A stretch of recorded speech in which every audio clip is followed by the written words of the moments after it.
have to try and fix that on a later date. In the meantime, let me load up a different version of it. So it's not going to have any of the pretty custom colors that we have usually, but I don't want to...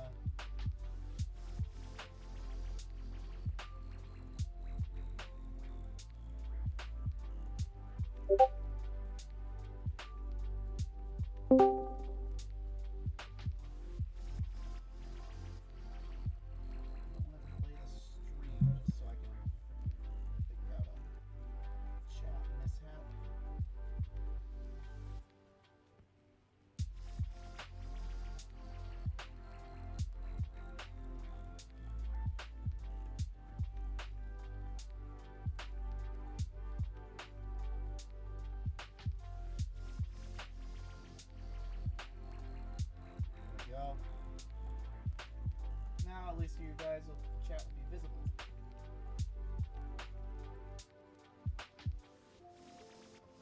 Some sort of miss.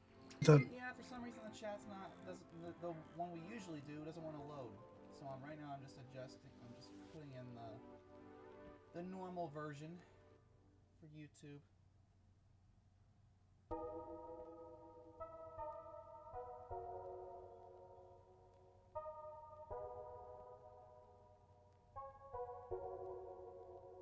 There we are.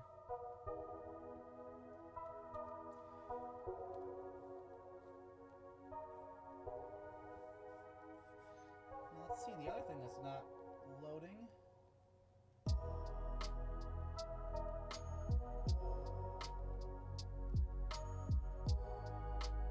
I'm wondering if I should restart OBS. Because OBS is having some weird glitches right now. Oh boy. Shall I try that? We're gonna like temporarily blink out of existence, guys. I'm gonna restart OBS, but if I restart it quick enough, we should be back streaming in a little bit. Something's going on with this. Oh dear. There we are, and we're back.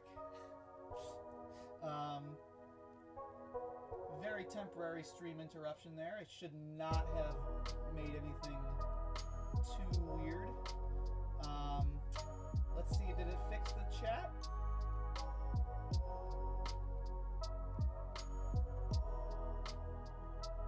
Oh,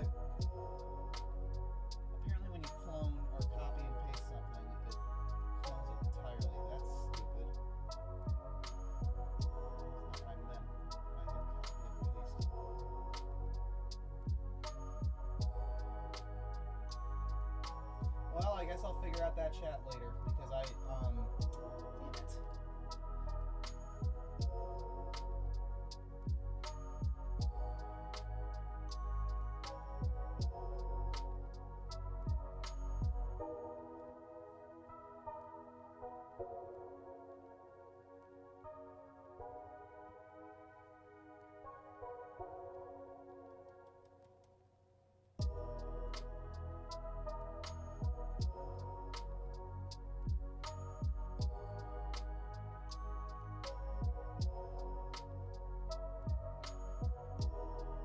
Chat's still not working. I don't know what's going on there.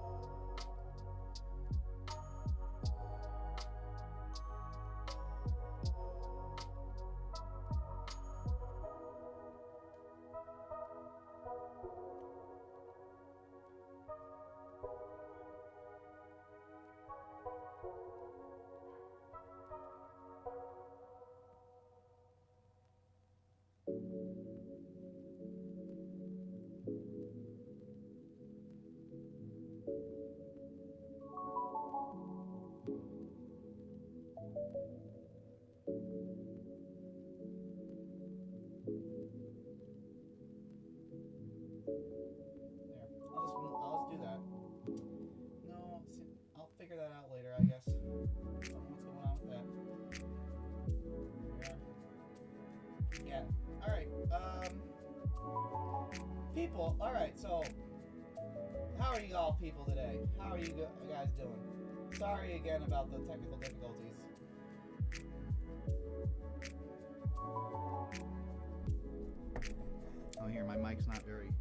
close to me either. Probably can't really hear me. Yeah, probably more likely. Here you go. All right.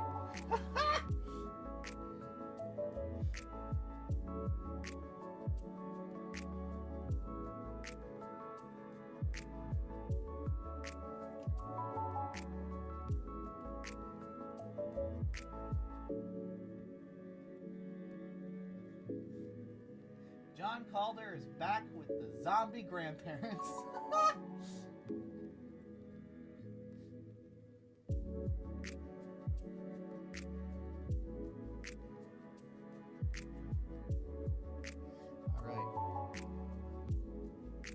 I'm going to start working on this cleanup animation, everybody.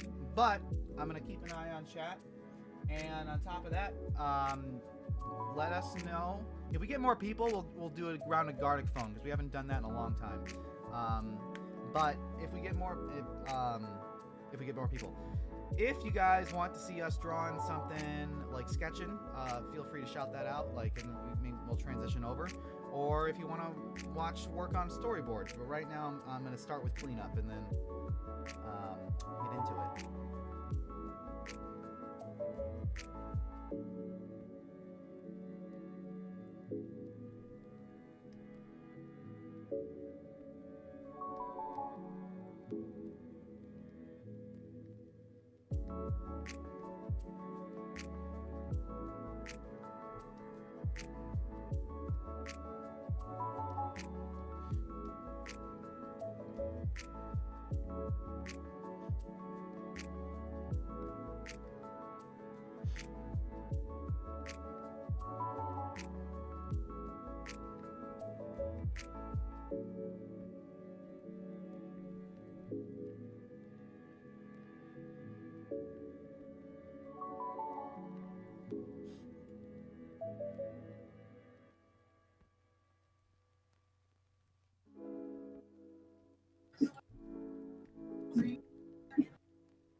Dogs.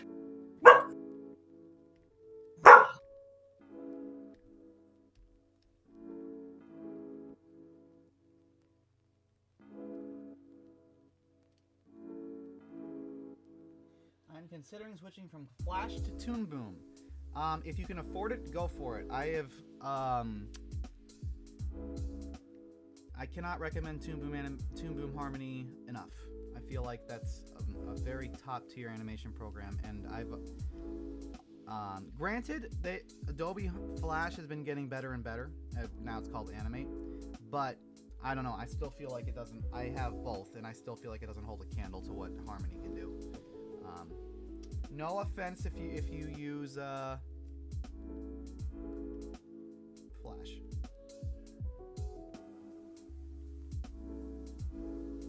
But caveat is Toon Boom Harmony is much more expensive, so like only if you can afford it.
dogs, mine downstairs, are going nuts because there are people swimming in our pool. They feel like they're missing out.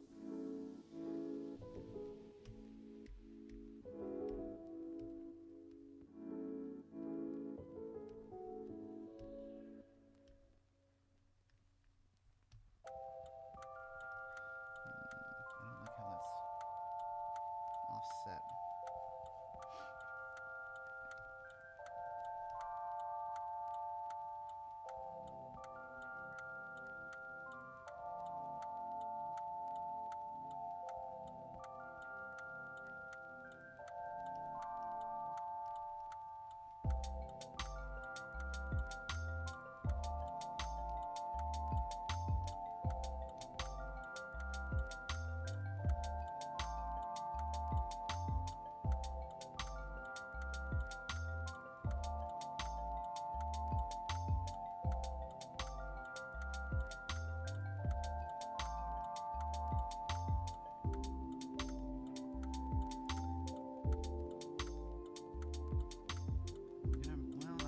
I'll probably be retiming it with the mouth anyway, so I guess I'll do the readjustment once it's ready.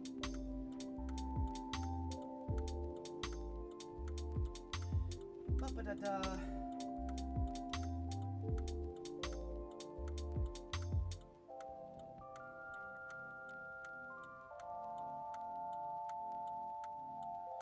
Do you guys use Adobe Animate? Because that's what I use to make my series. We use whatever works for us personally. I would say the majority of us animators here use either Toon Boom or Adobe Animate. Most of us, I think, using Toon Boom. But honestly, whatever works for you works, you know?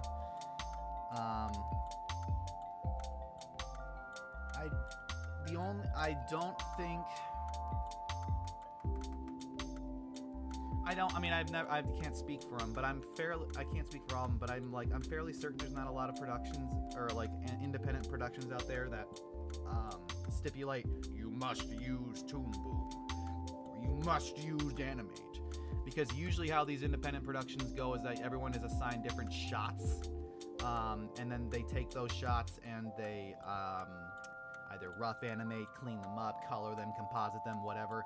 And usually it doesn't really matter what program is used for that job, just so long as the job gets done, you know? So.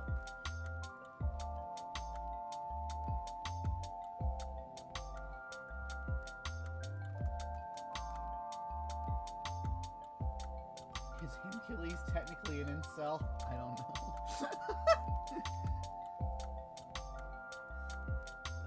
Definitely a dude, bro. Alright,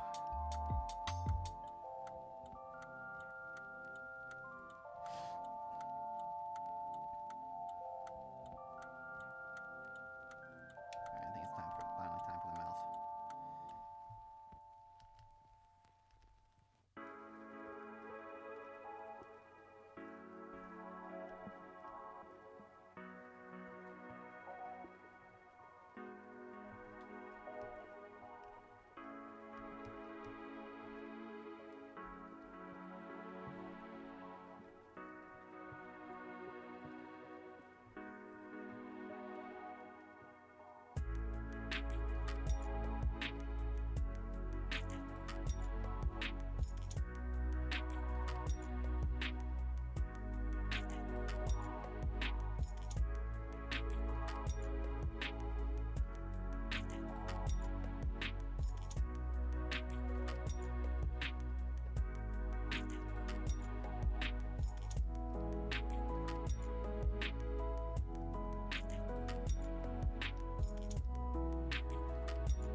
rough animation, I was kind of stupid, and I didn't do that rough animation of the head and put it on a peg and then shift the head. I should have done that, because then if you do that, you can turn off the peg and then just see the animation of it standing still, and you can do the cleanup of it standing still, and then animate the head afterward. You might ask, well, why don't you just, already have it moving, why don't you just trace over it exactly like a classic Disney animation? True. However, there are some things in this animation that I want to retime, and in order to do that, I have to separate them I have to put them, all these things on separate layers, and that one, because I specifically, I want to adjust the little cat lick right here, not here. Let's bring this extra here. I wanted to adjust the little lick that it does with its nose. I want to make it a little bit quicker. Right now it's a little choppy, it's a little slow. I want it to be a little bit more whoop, and then it goes back, you know. However, because this is my issue, right? This is my issue. Because it's all on the same head layer, I can't just separate them. I can't. Oh, let me rephrase. I can just separate them. However, I can't retime them without having to retime the entire head, because as the tongue and the nose are shifting around, and it's going through its motions, like little whoop, you can see that they are also tracking with the head, because I have, animated the head all on one layer, and I moved it around on one layer. So if I retime the animation for the tongue and the nose, they are just going to be oddly floating while the head moves forward, and I don't want that. So that's why I made the mistake, and I should have, like I said, I should have animated this rough animation of the head on a peg, and then use that peg to shift the head around, because then you can turn that peg off, and hence turn that animation off of it shifting, and then you just have like what I'm cleaning up and almost reanimating here with the head, of it just staying in one spot as it's going through the motions of the acting. And then once this cleanup is done, once this head cleanup is done, I'm going to then animate it on the peg and shift it around so it actually does the full motion we're going for. So yeah, animating.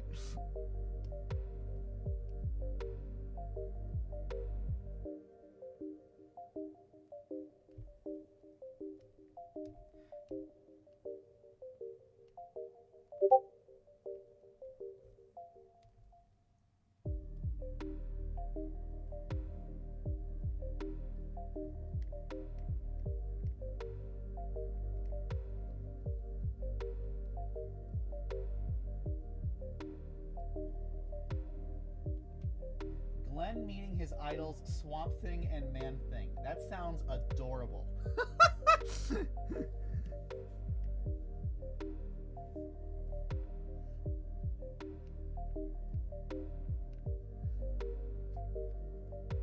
If we transition to drawing Photoshop stuff or drawing art today, definitely that's gonna be top of the list to draw. That sounds so cute. I can imagine Glenn getting so hyped that he has other plant people to talk to. Finally, after so many years of being alone.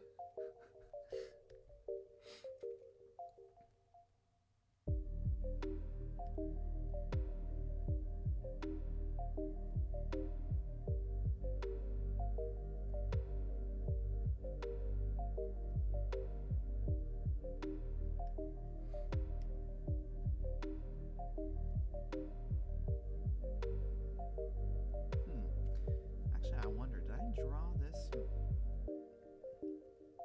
wonder if I didn't expand the head wide enough.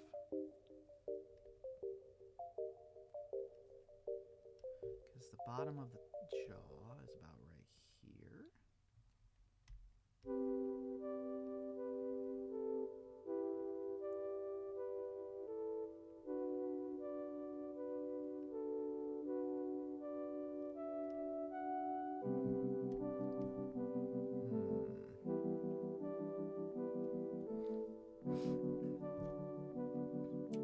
Push this down here, push this up here, but I still got that problem of it not being very wide.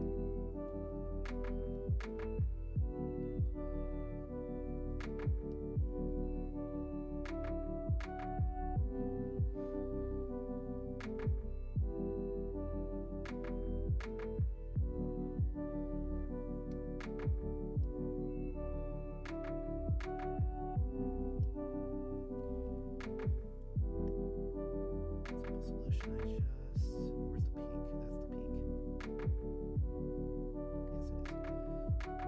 Push this further.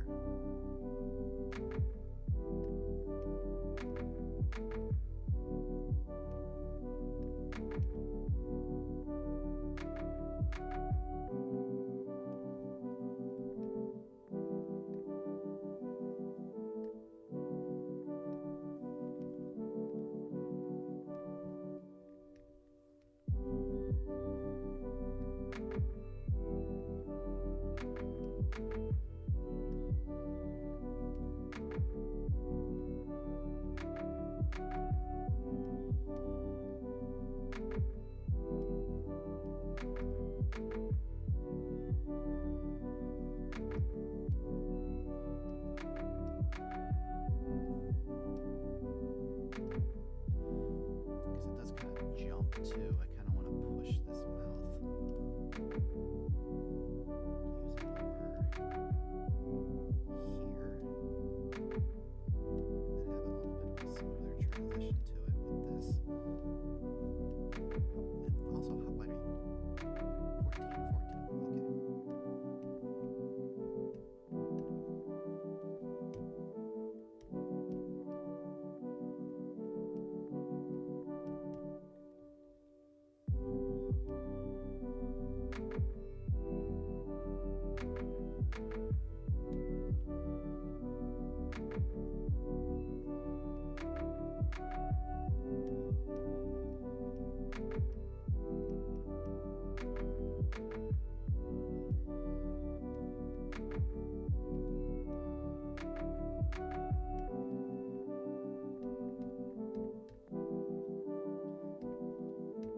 Joys of cleanup, everybody. Just like making sure everything's in line and smooth.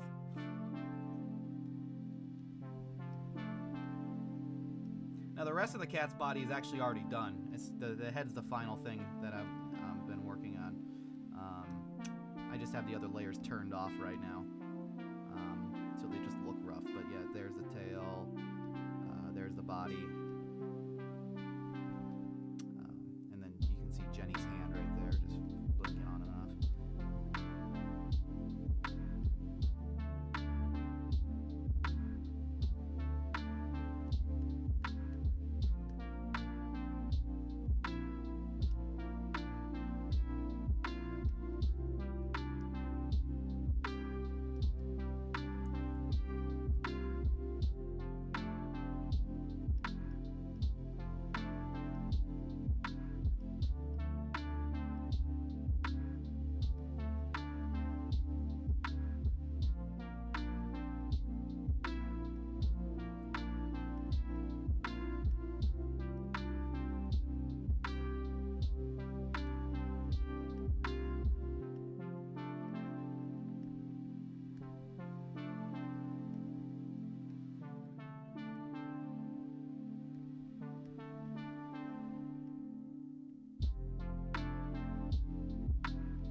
stroke. How hard is it to learn how to animate? I've been wanting to learn, but I haven't really done anything since I only use free flip-a-clip on a phone and cheap stylus. Any tips? Start with the bouncing ball, and don't feel discouraged by any lack of proper tech. I kid you not, there is a person in this production crew who animates with their finger. Not a pen, not a pencil, not a stylus, not a tablet. They use their finger to draw on. Well, I guess they use a tablet, but they like not like a traditional drawing tablet. I just mean like an iPad sort of tablet. You know, one of those just like little touch pads.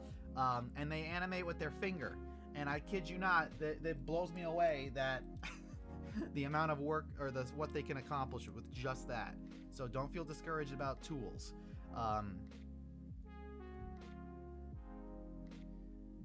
Start with the bouncing ball because that's the most important. That's probably one of the most important lessons in animation, where you start with, let's see if I can, there we go. You know, ball, next frame, ball, next frame. Getting further away from each other, ball, getting further away from each other. Maybe stretch it a little bit as it's picking up speed. And then collision.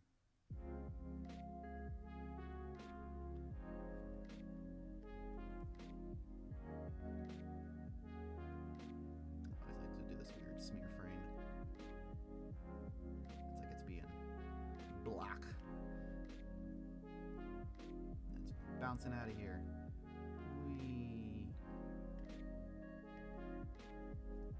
And as it's starting to slow down, it's starting to become a ball again instead of an oval.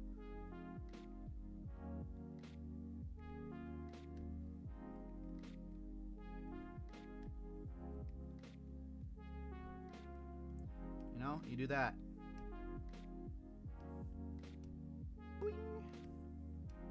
Boing. And I mean, obviously you do it over and over again because and then you keep going because the purpose of it is to make it, to animate it like losing velocity, or losing, velocity. Because as it, like, see, starts up high up there and then it got lower because it lost some energy coming in, and then it's probably gonna, like, on the next bounce it'll get even lower. It'll probably be like about here, and then here, then here, like all the way down until it's rolling. And the point of that is to teach you two things. Again, velocity and how how you can animate gravity. And on the most importantly, squash and stretch. Squash is when it makes contact, it goes, you know, like it squashes itself out. And then stretch is when it's picking up speed like that. It's like it's a motion blur.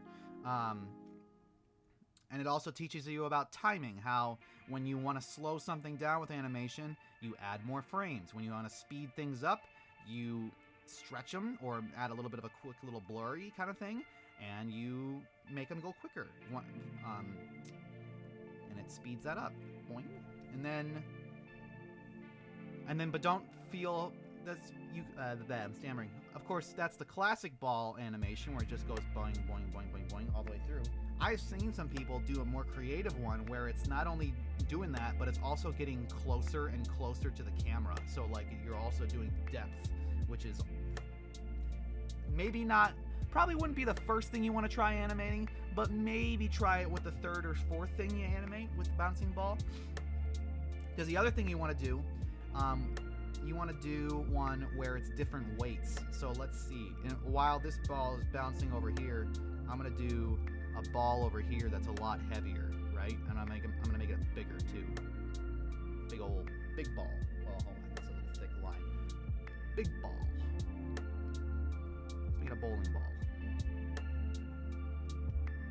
Now, thing about weight is that it's going to start slower than the lightweight thing, but once it starts speeding up, once it starts picking up, it's gonna fall.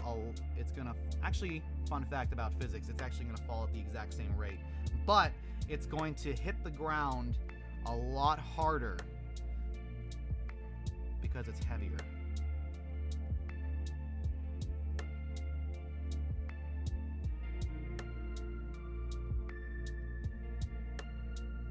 I may have actually messed up the timing a little bit. I think I might want to actually pick the pace a little bit.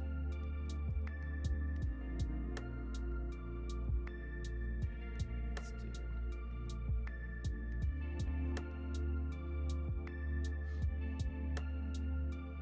That's our impact. So, see, this is where we're gonna I'll do a little bit of a stretch here. With a big bowling ball, it's kind of like an egg now.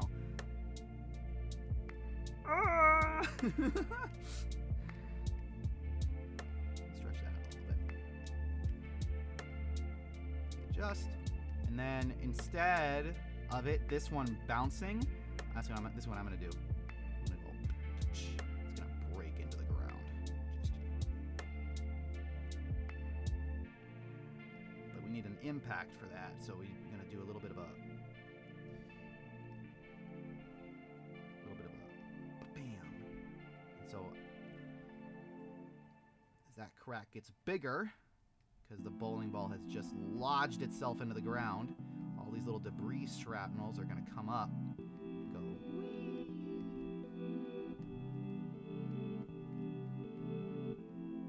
This is why onion skin, by the way, is such an important tool in animation, because it allows you to see what's behind, or what's the previous frame. Let's see, maybe we can like start having like the ground coming, like it's cracking as this bowling ball starts to settle.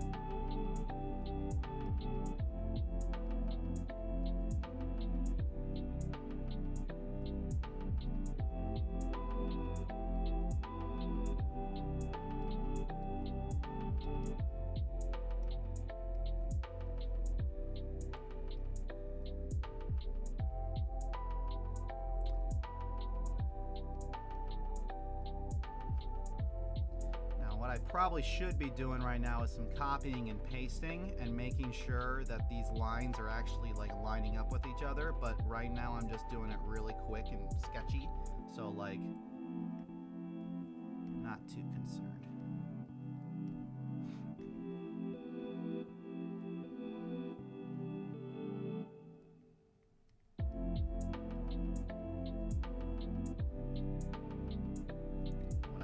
Is that I think I'm done with that animation, so I'm just gonna copy and paste it for the rest of the remaining frames. And there you go. So like two different balls, two different weights, two different results.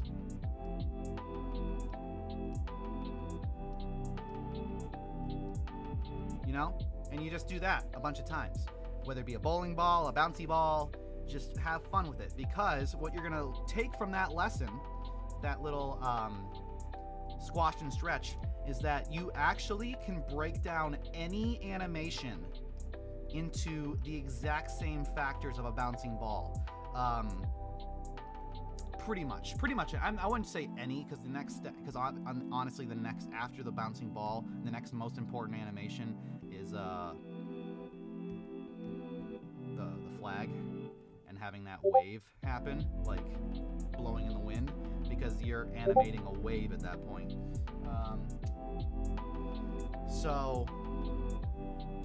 But that also again translates into basically every animation ever. But the point is, think about how, for instance, a person walking is a walk cycle. Well, that you got a head, so one circle, and let's say this guy's kind of shaped like a pear, right? So you got another circle for the booty, and maybe another circle up here for the chest, and you would connect those two like so.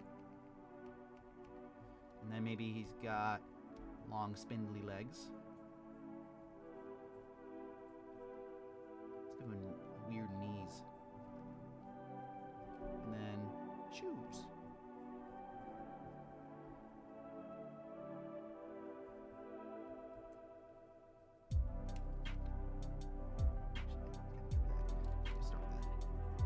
Start with the shoe in the back, so I can actually see what I'm doing.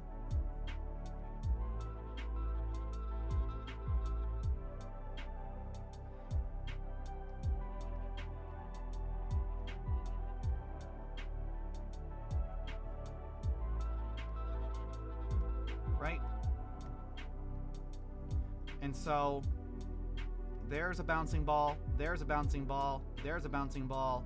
This hand isn't bouncing, but it's swinging, and that's a pendulum, and that's another animation exercise where you draw a ball on a stick, and you're supposed to just draw it swinging left to right. That's a pendulum. Again, another two pendulums there for the knees, and then I don't think there's any bouncing balls going on with the legs, but there can be, if depending on how the guy's walking. But you know what I mean? So like, you can break down any animation into these basic practices of the pendulum, the flag wave, because in this case the flag wave would be a react. Say he's wearing a cape, right? It would be a reaction to how he's moving, right? It's traveling down. Or like, say he's got long, magnificent hair, right? Like, oh yes, hello. Is he happy? But like, yeah, so like this would be the wave going like as he's walking. Every time he comes up, the head comes up, and it becomes another little bump in the wave, and it kind of reacts to that, you know? So like, that's how you basically break things down. And I'm probably not going to go through a walk cycle right now because I really don't feel like animating a walk cycle right now. Because they are tricky. They you do need to eventually do them, but like they're not I don't consider them fun. But yeah, so that's basically like your beginning steps. You animate the ball bouncing, animate a bunch of balls bouncing, whether it be rubber or something heavy like a bowling ball or something like that. Animate a flag waving, a pendulum swinging, and then like of course have fun with them as well. Like, don't just like, I did this in a 10-15 minutes I've been talking here about this bouncing ball thingy. Obviously if you put more effort into it, you can make something a little bit more fun than just like bog standard bouncing ball. Like maybe somebody throws the ball and it can, like, we can watch it bounce away or something. Maybe it's shot out of a cannon and it goes like all over the room, like as it tries to slow down. Maybe it comes out of a cannon and cuts a tree in half, and the tree screams in pain. That's what I did for my animation assignment. That's buried somewhere. So yeah, just have fun with it. But yeah, there you go, the quick little brief animation lesson. Back to cleanup. Move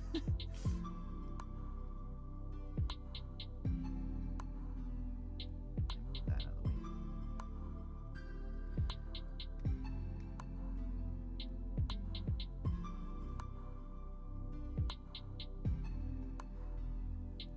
Do you think it would be amazing if there was a crossover with My Life as a Teenage Robot? Crossover with what?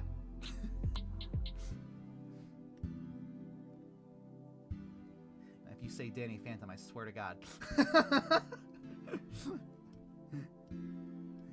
He might just be the 200th person to say that.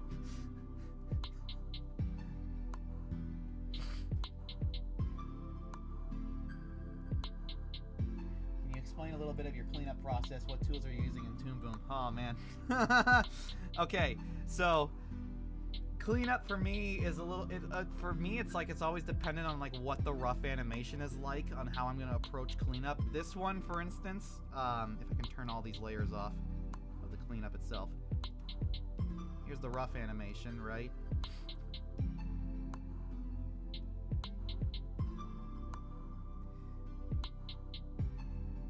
So we got a couple layers I'm already seeing, right? We have the obvious ones that there were already baked into the rough animation. We have Jenny's hand, which is the top layer. We have the cat's tail, which is kind of like, well, it's behind the head, but it also comes in front of it later, and it's kind of its own thing. And then of course we have the cat itself. But I want to break it down further, because with I'm also thinking about the end game with compositing. Let's see, I kind of want to have a rim light come on. Let's see if I can add another drawing layer. I do want to do an in-depth breakdown with compositing at some point. I just gotta plan that out because I want to like make it useful to people. Compositing and cleanup, I should say. But for instance, like when I'm doing cleanup, I gotta think ahead of what I kind of want the compositing to kind of look like.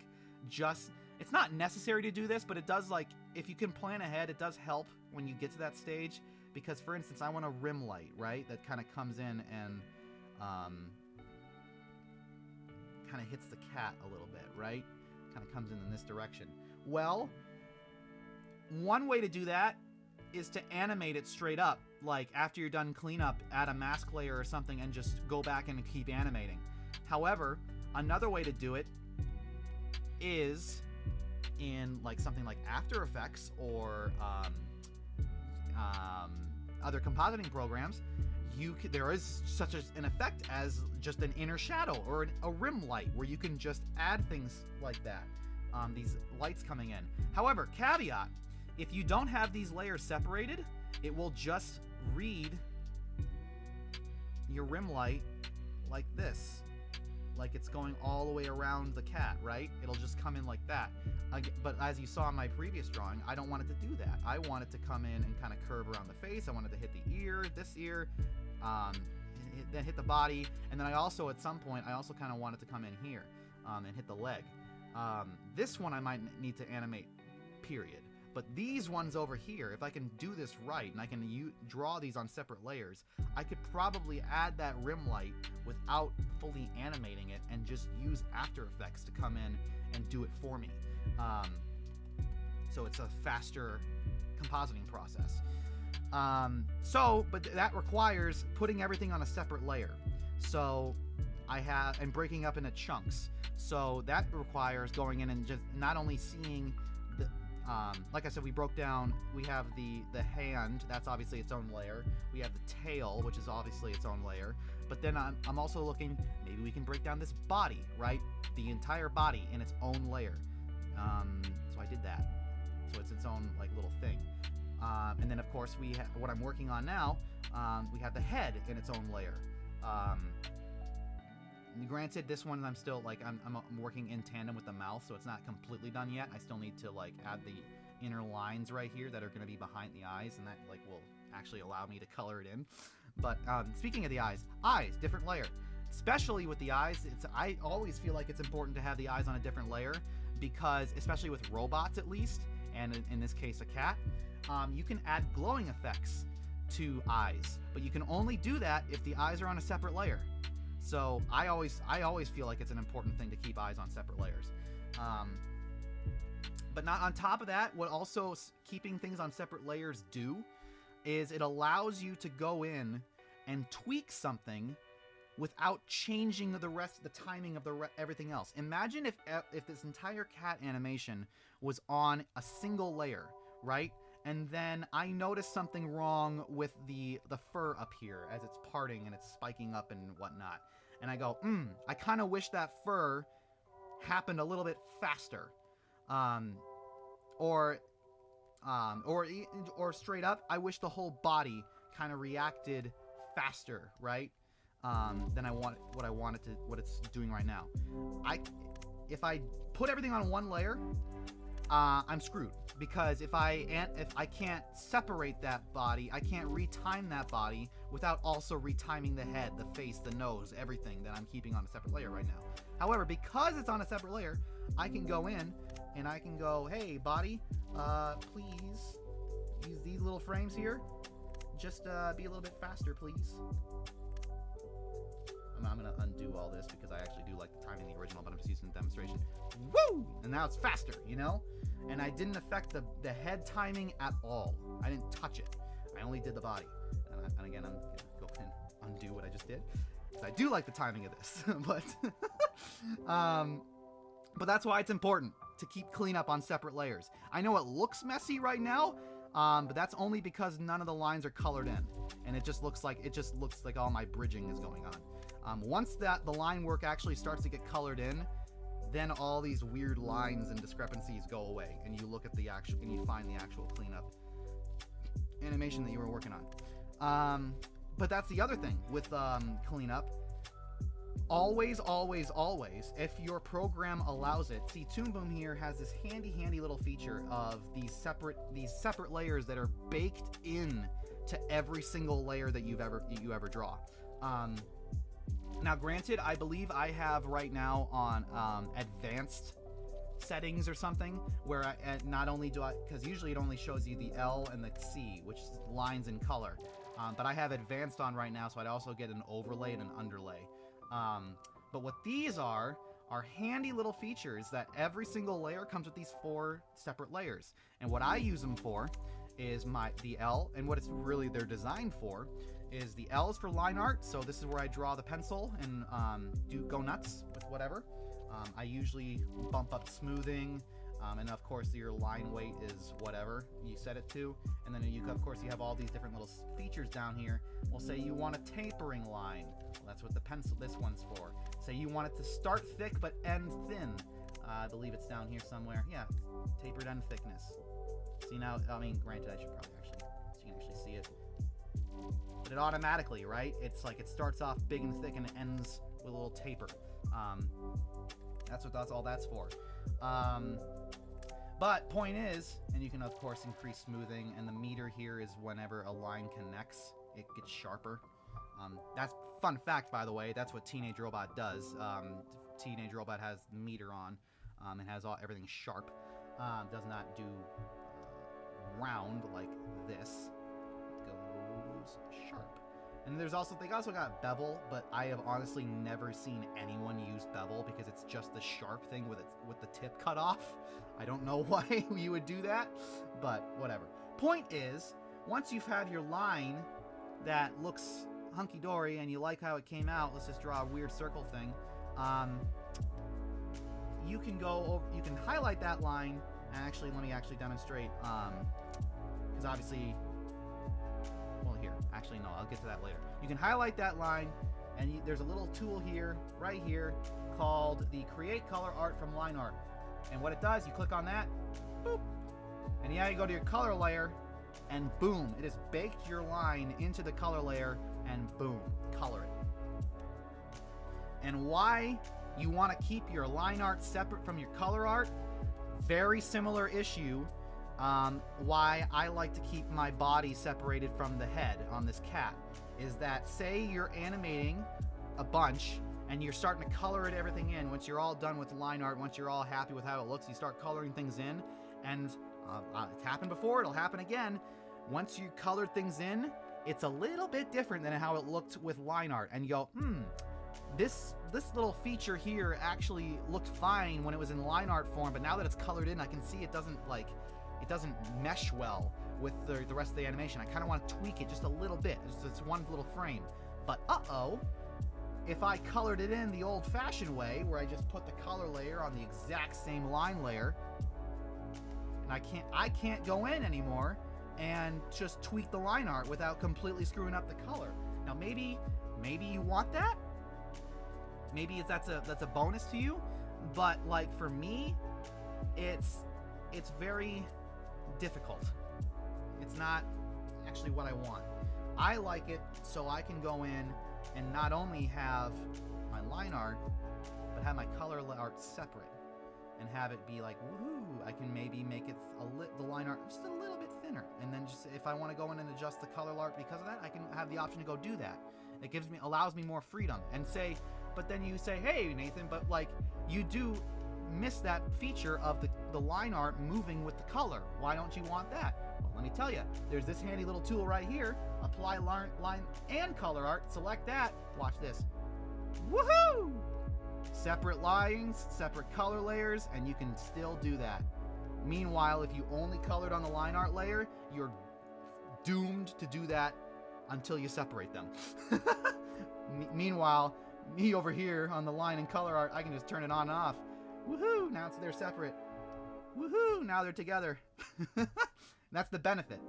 And this extends further into the overlay, which I like to use on my eyes, for instance. Check it out, how I break down these eyes. The overlay here, I like to have the top layer, the eyelashes. I like to have the line art, the pupils, and I'm not there yet, but I'm getting there. The color layer, I like to have the color of the pupils, or if in this case, if there's like an iris. I don't know if the cat actually has irises. I'd have to look at the board one more time. And then finally, at the very bottom, the underline layer, that's where I like to have the whites of the eyes. And so by doing that, by separating all those different layers, boom, I have my entire eye on one separate on one layer officially, but I can go in and I can say again, I don't like how far this pupil goes. Well, I can just select it and go, maybe it's back over here. And I didn't affect the eyelash at all. You know? So like, long story short on this talk about layers, it's always good to keep things Liars! It's always good to keep things separate and like organized like that. So if you need to go in and do a small little tweak, you don't need to tweak everything about the drawing. You can just go in and tweak that tiny little thing. And because of that, that is how I go in and try and make things smoother. Because again, if I see an issue, I can just dive in and just adjust that tiny little issue without changing everything about the animation. But that's all layers, right? That's keeping things separate. When you actually want to get in and start doing cleanup and stuff like that, it's all about, let's see, what was I working on the mouth? Yes, I was working on the mouth. It's all about, obviously have your onion skin on, and have it to your comfortable settings, because I'm constantly like looking ahead, looking behind, and seeing how things pace out. Classical animators will give you the classic timing sheet where you have your start, your beginning, the line in the middle, and then you like, and each little line represents a frame, and then you like, each one is like, I'm on this frame right now, and then, or maybe I'm on this one, or maybe I'm on this bottom one, depending on which one. I struggle with that personally. I can't, maybe it's just me, and it does honestly factor in again to the bouncing ball, because I mean, if you actually kind of look at what's happening right now, this is a ball moving down and hitting the ground, you know what I mean? But personally, I struggle to visualize the animation timing pertaining to this little line here. I much more prefer just doing like feeling it out in the actual animation itself, like as I'm like pacing it, as I'm like drawing it, everything like that. But and in regards to timing and with cleanup and stuff like that, that's where, because you'll be surprised how often, because I like see here on the rough animation, how sometimes the timing seems a little bit off, right? For instance here, let's see if I can see an example, an obvious one. Yeah, here. You see here how the mouth kind of snaps into position, like bah, bah. I'm not a big fan of that, but I only did it just to get the rough animation out there. So as I'm going back and adjusting with cleanup, I'm also retiming it a little bit, so it's a little bit smoother, right? Added a bit more frames, paste it out a little bit more, because as you animate with your pencil, by the way, always use the pencil with line art, always, never use the brush, because, and I'll demonstrate why. Brushes for color, if you need it. Pencil is for lines. And I'll demonstrate here. What's the next? Actually, this frame is going to extend all the way through, and then we're going to get back. Then it's going to start petering out. Let me duplicate that frame. Okay, so this is why, because I can go in here and adjust these lines by their contours here, their little vectors. and make a tiny little adjustment like that. And that does wonders for smooth animation. Just that little itty bitty bump, right?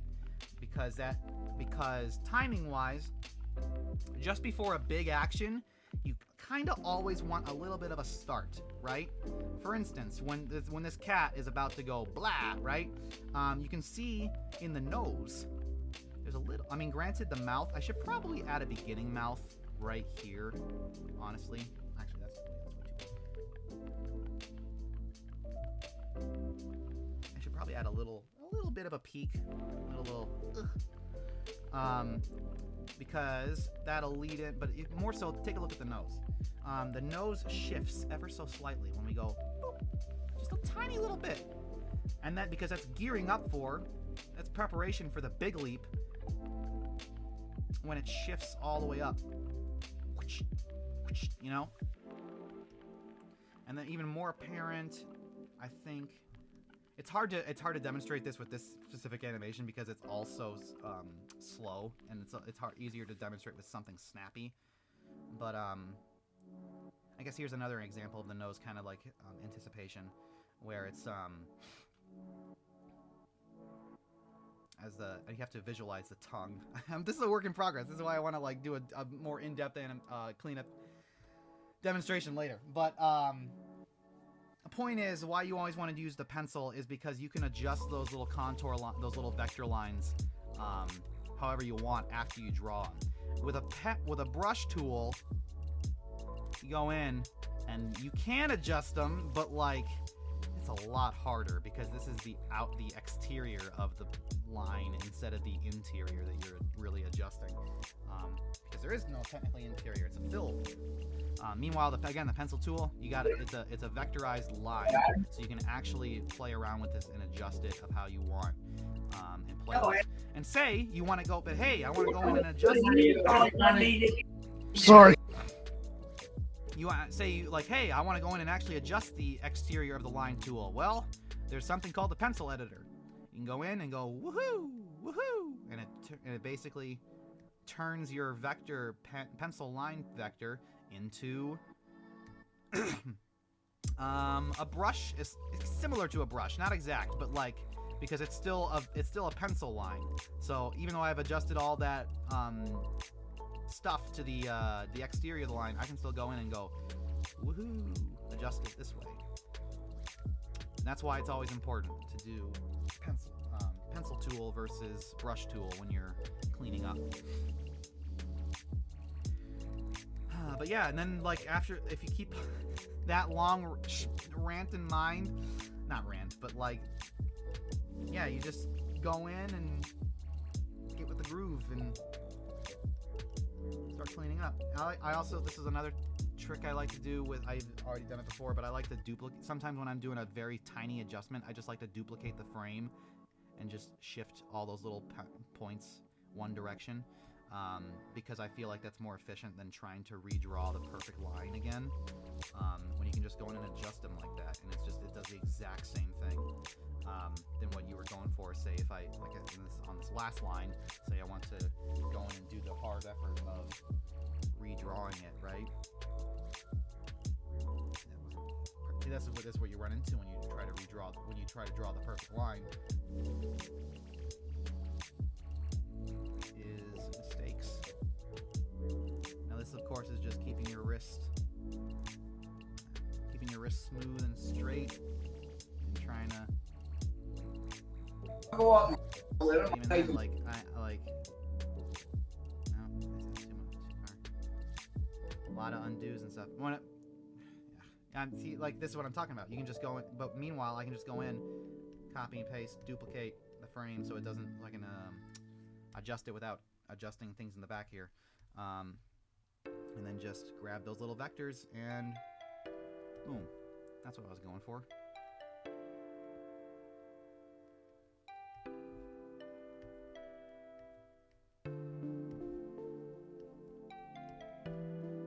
Much faster. Oop, I have a little bit of a boop. You wouldn't go.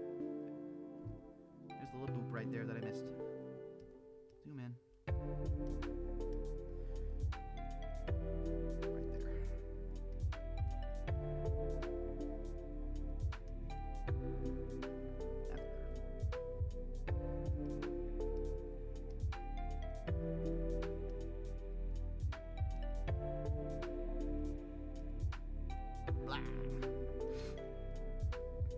yeah. Again, I want to get into it harder. I want to but I need to find the perfect cleanup for it, where it's like I have a quick rough animation that I can probably clean up in a single stream and get it done and ready, and like go through all the different processes and go through like line weights and whatnot. Specifically for like Teenage Robot, for instance, it's not just one unified line weight, right? With Teenage Robot, usually you work from the outside in terms of line weights, where the exterior is the thickest line, and then as you work inwards, specific features have varying degrees of thickness. Like usually the next on the chopping block after the exterior line thickness is the eyes, right? The eyes are the next thickest thing. And then maybe a facial feature like the mouth or the nose or something like that, working your way in to the thinnest line, which would be something like if we're talking about Jenny, for instance. Jenny has those arms, right? And on her arm, she's got that little S thing. The S is probably the thinnest line on her body. I'm fairly certain, like if from going off of memory.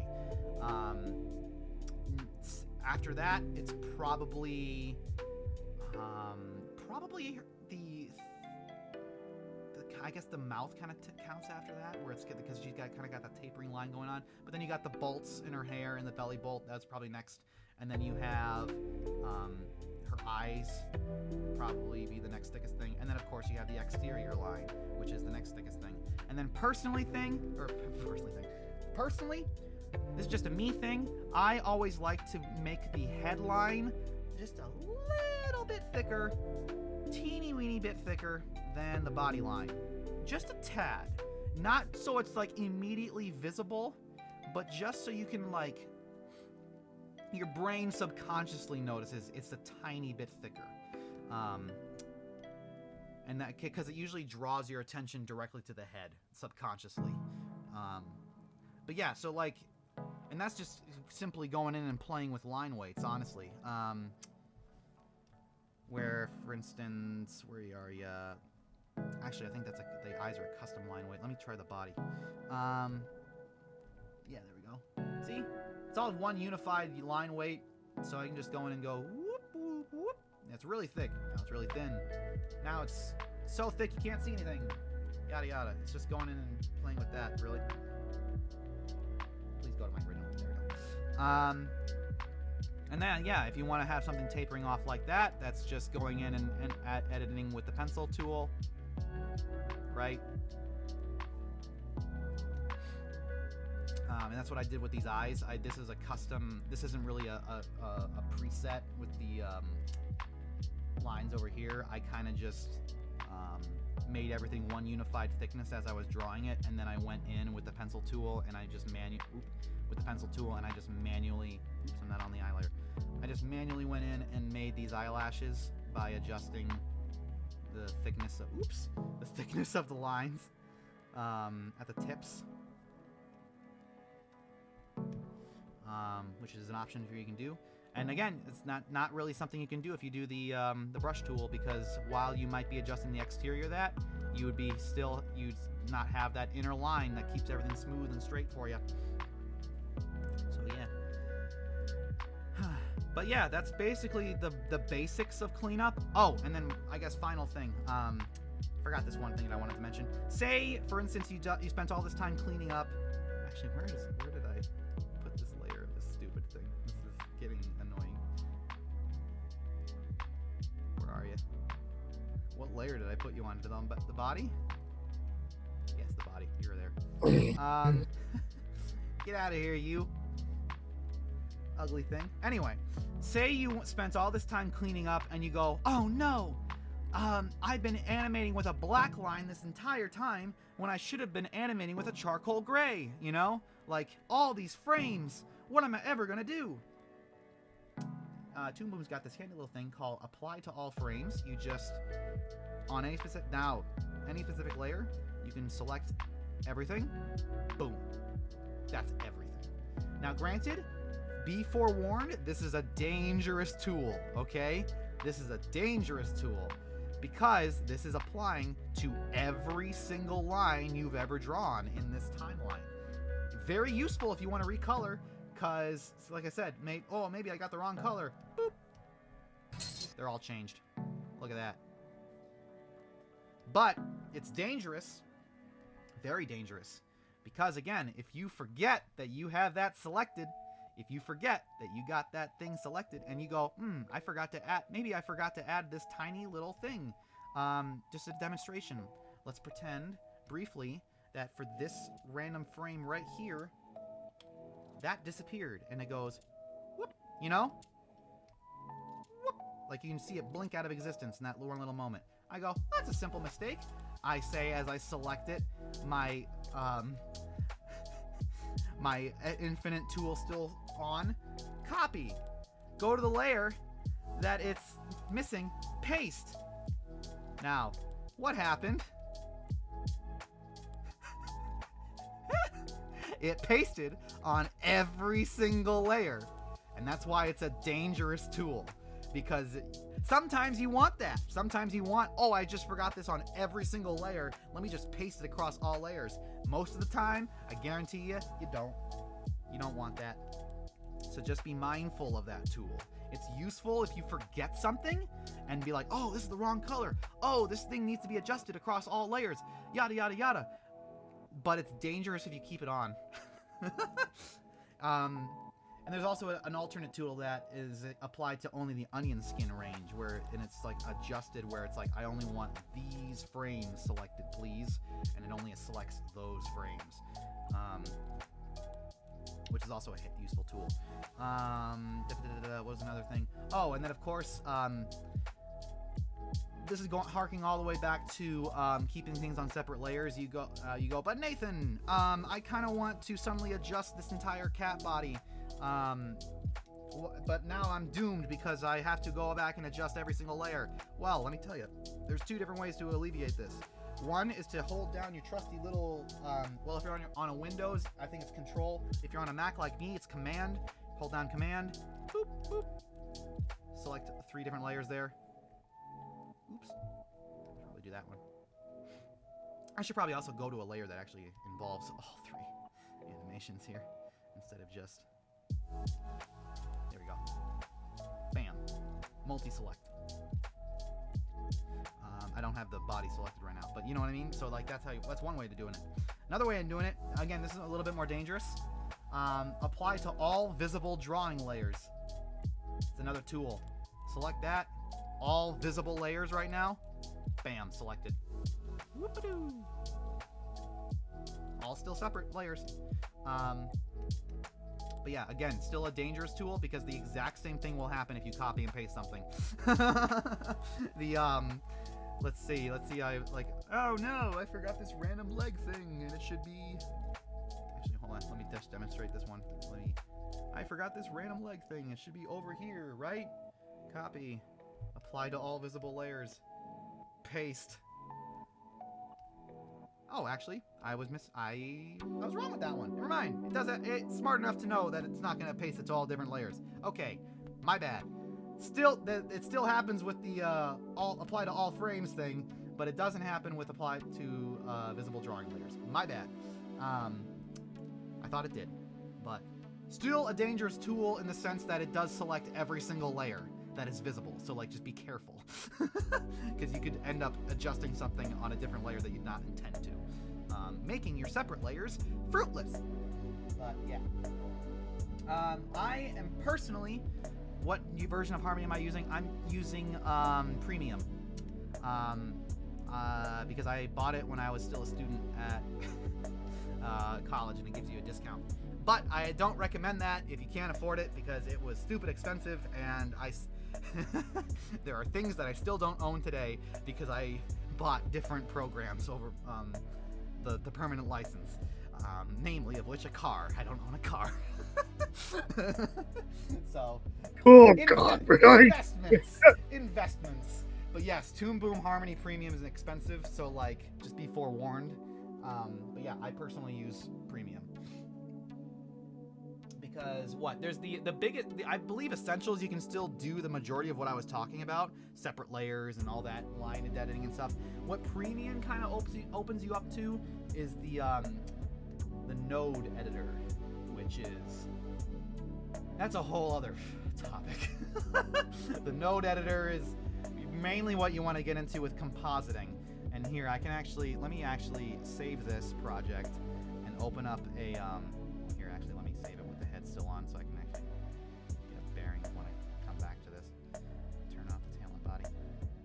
Turn back on. Yeah, there we go. Resave. Let me open up a project that has a little bit of compositing going on. I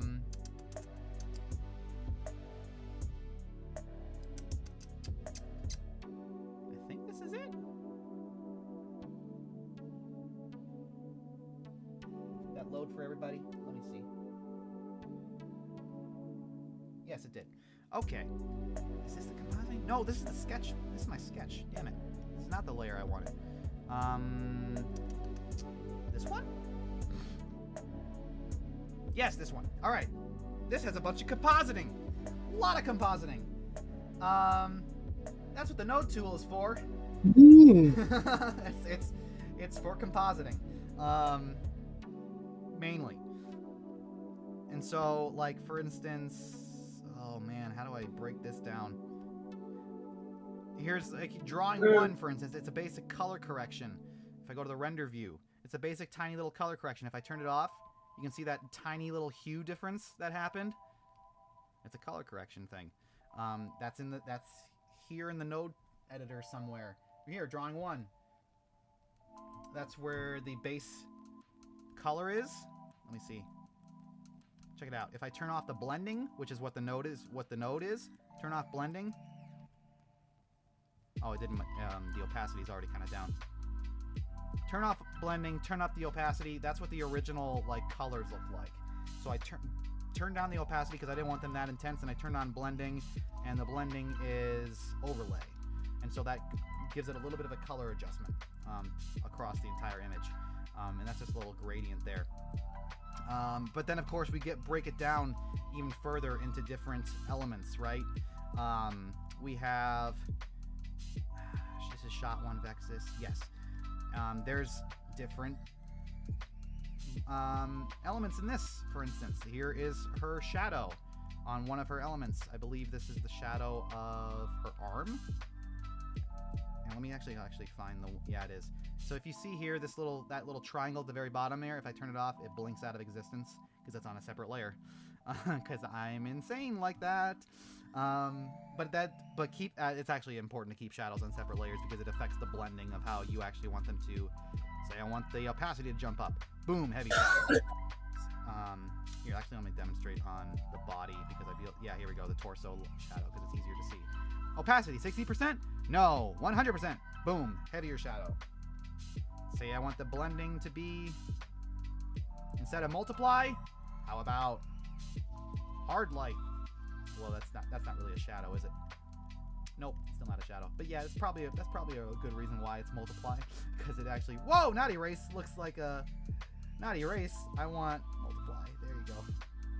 But erase, noted. There's an erase blending feature. That's nice. That's good to know. That'll help out with masking.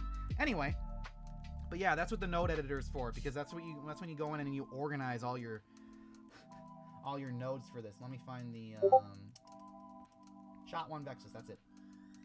So like, see, that's all the compositing for the shot one vexus. Everything like anchored together, so it's all on one little folder. But yeah, it's an ordeal.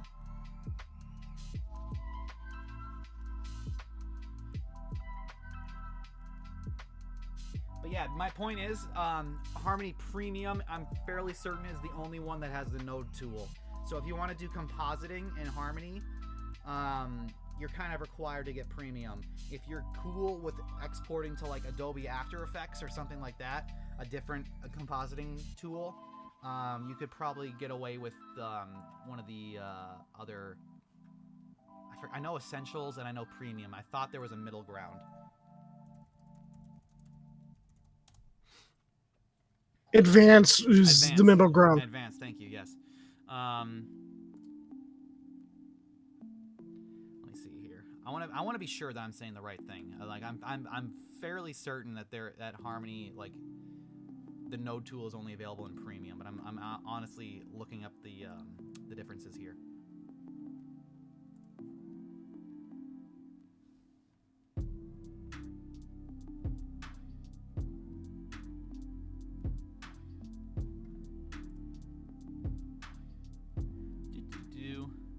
Ah, my bad. I am mistaken. The nodes. Okay, so in advanced, it's true that in essentials you don't get any nodes. That's. No, I'm bad. Hold on.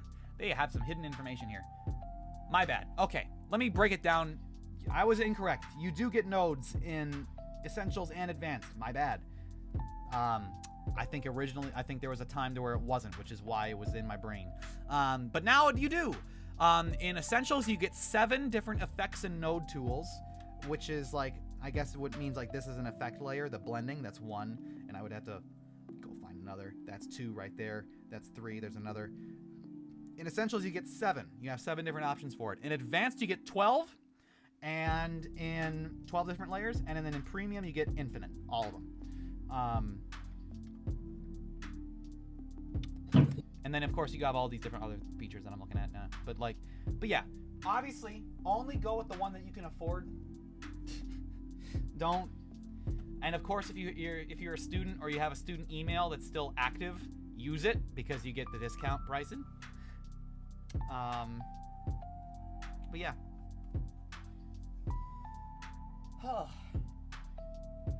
I am tired. How long have I been talking? We have already, oh my god, we have hit the 2-hour mark just by me. Well, no, actually no. Hour and a half. We have about 30 minutes left. And this wasn't even the in-depth tutorial. It was a good tutorial. Yeah, I hope for its I worth. I had to watch it install. Last bit of advice. It's a simple one that I can't freaking believe that nobody uses. I am befuddled that nobody does this. Let me go back to my cat scene. Don't save. I didn't do anything to this project.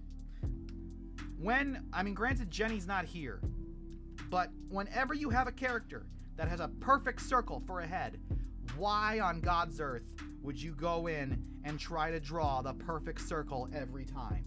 Why? Why would you do this? This is hell. This is hell. Maybe eventually you'll get the perfect circle, but let me tell you right here, there's a handy dandy little feature in basically every drawing program ever where you just grab the circle tool, hold down shift, there's your perfect circle. Use it. Use it in your cleanup for Jenny and all the other characters in the world that have perfect circle heads. Why would you try and go in and make the perfect circle with your arm? Just don't. We've moved on from that chapter of human history. We have technology. And then you can break it down even further. Maybe you don't need the perfect circle, like a perfect circle like this. Maybe you want an oval. Look at that. Look at that, right? That's probably, honestly, spoiler alert, when I clean up, actually, I think I already cleaned up the hand, didn't I? Yes, I did. When I cleaned up that hand, lo and behold, I used the circle tool, and I just adjusted it to the shape of the hand. Baby, look at that. Oops, I have all, that's the danger. That's the danger. No! I have that. What? See what I'm talking about? Apply to all visible drawing layers. I had that tool on. That's why it's a dangerous tool. Anyway, oops. What layer am I on?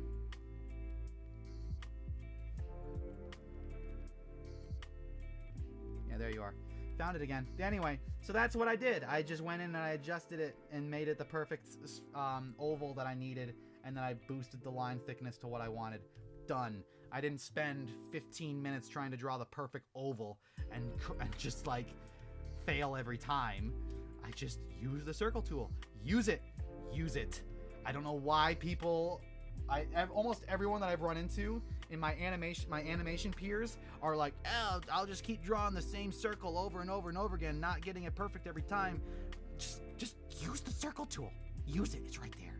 It's lovely. It's here for your benefit.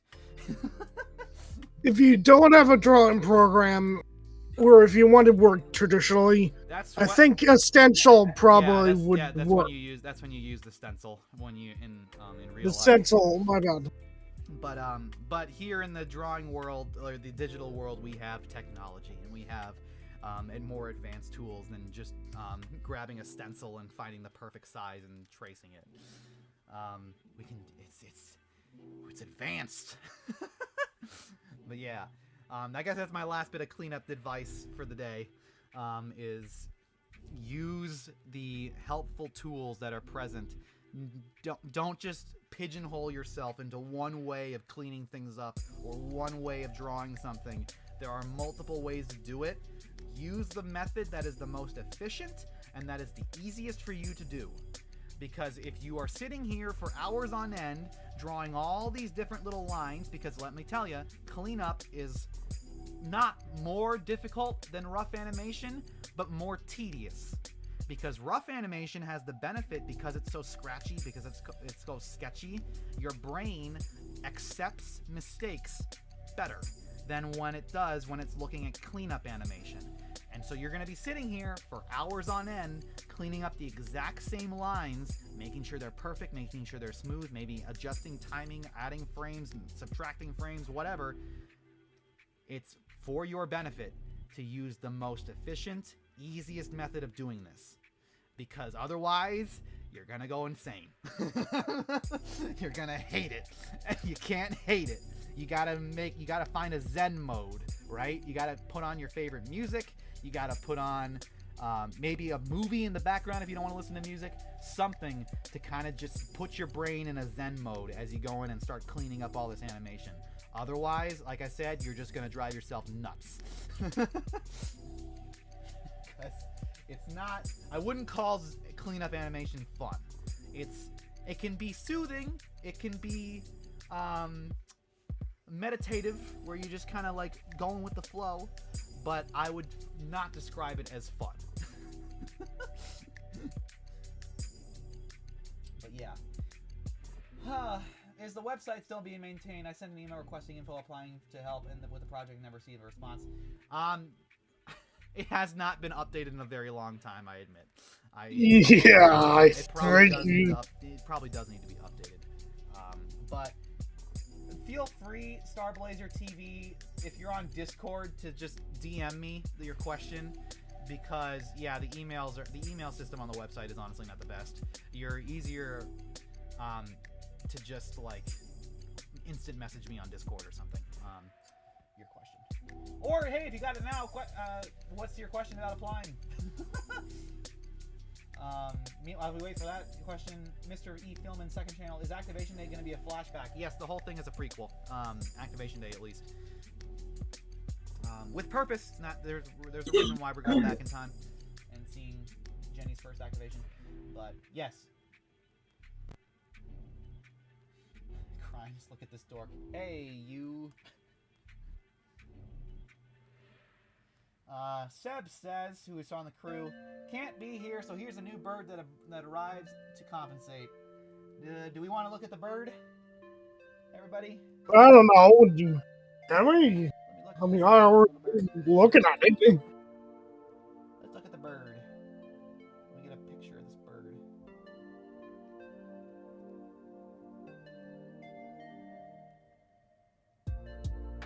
There we go. Image.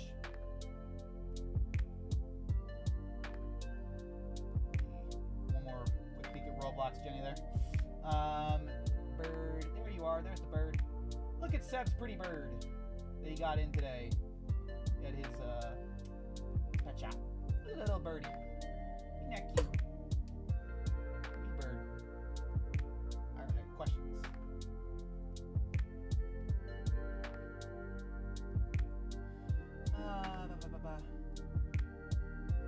Starblazer has not posted their question about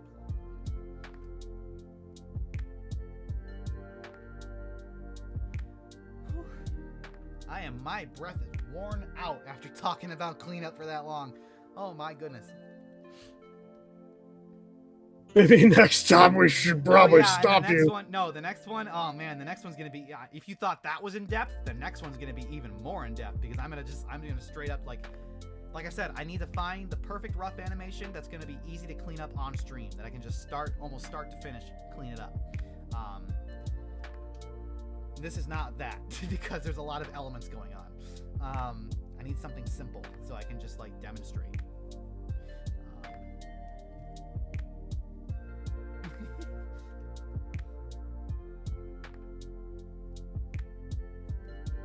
Well, I mean, actually, it's not complicated either, but it's just like there's a lot of elements going on that I've broken it down to. That's like not as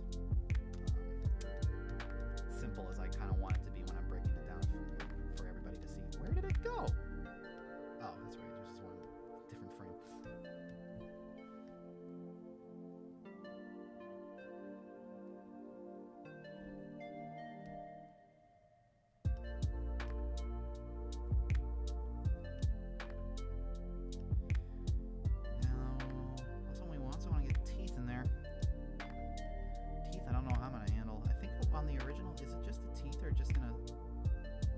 Teeth are in a stagnant place, so I guess that's how teeth work.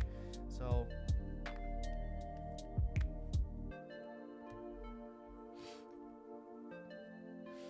man, the hard part is gonna have the mouth trying to have the mouth disappear behind the headline. I think what I'm gonna do is that after I'm all happy with how the lines are, I think I'm going to go in and I'm going to copy and paste the head and then paste this exterior line on top of all the mouth frames. And then, because that'll happen, then that head frame will be every mouth. Because it's already going to be in sync with one another. In fact, I should probably do that now. Probably.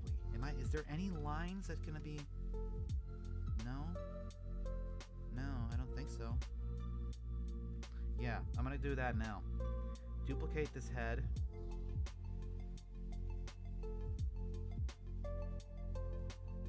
Right? Do I need to retime anything? Oh, no, I do. I can't. Never mind. I need to retime it down here when the mouth does a little lick.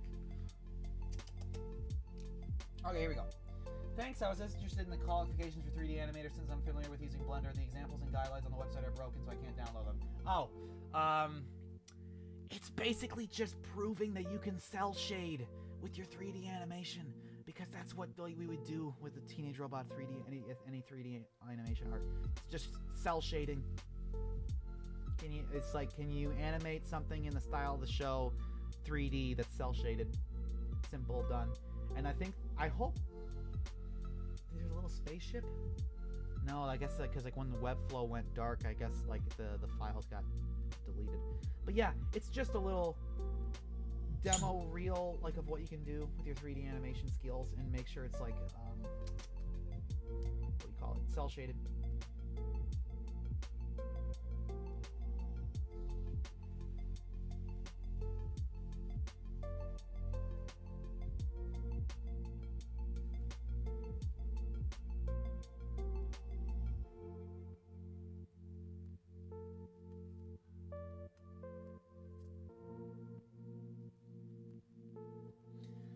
Well, we have about 15 minutes left in the stream.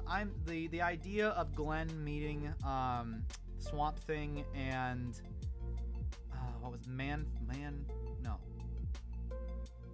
Swamp Thing and Man. What was the other thing? It can't be Man Thing, can it? I don't know what. I know Swamp Thing is a thing. Swamp Thing and Man. Is it seriously Man Thing? No. Okay. I know DC and Marvel have a history of copying each other, but come on. Because Swamp Thing is DC and Man Thing is Marvel, right? Yeah. And they're both freaking plant monster people. No. Who came out first? Debut date. Man Thing came out 1971. Swamp Thing came out No, not the series, the comic.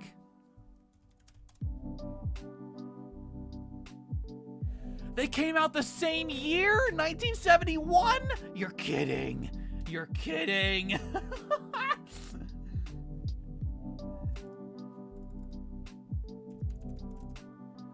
Comic. I'm re-googling. I can't believe it. There's no way. There's no way they came out the same year. Oh God. Literally a month apart from one another. Man-Thing came out May of 1971. Swamp Thing came out June of 1971. You gotta be kidding me. Marvel and DC.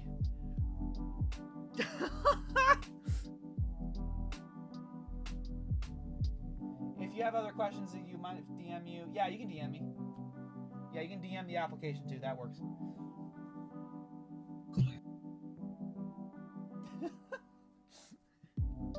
And that's not. This isn't the only time. This is the only time. Freaking what? Catwoman, Black Cat. Come on.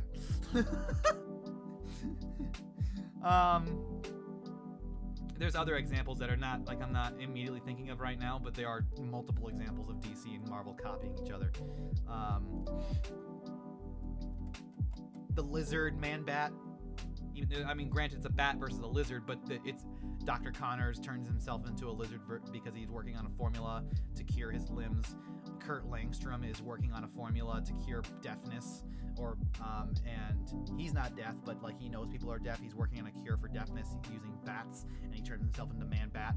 Like, come on.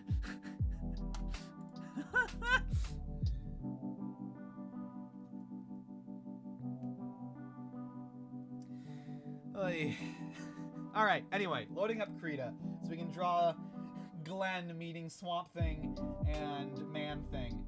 Can't believe those are their actual names. They changed one word. They changed one word. It's essentially the same character. Swamp. They swapped out Swamp.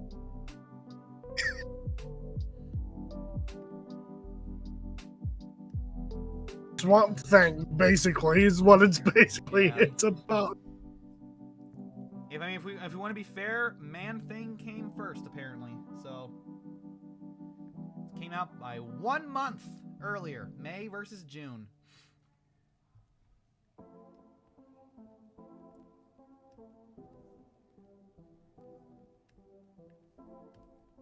Oops.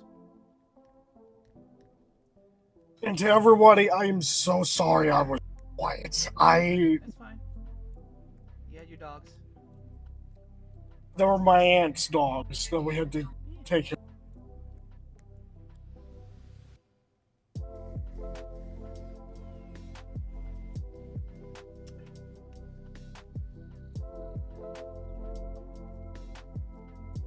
Now, I have not drawn Glenn, like, almost ever, so I gotta look up some references here, man. I probably have some I'm gonna need a reference for Swamp Thing, keyword, Man-Thing, and Glenn. Keyword properly. I'm not a big fan of that background color.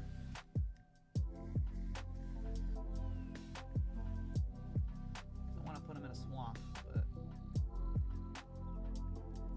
but they're also going to be green, so it's going to be hard to. There we go. How about that? Let's try that.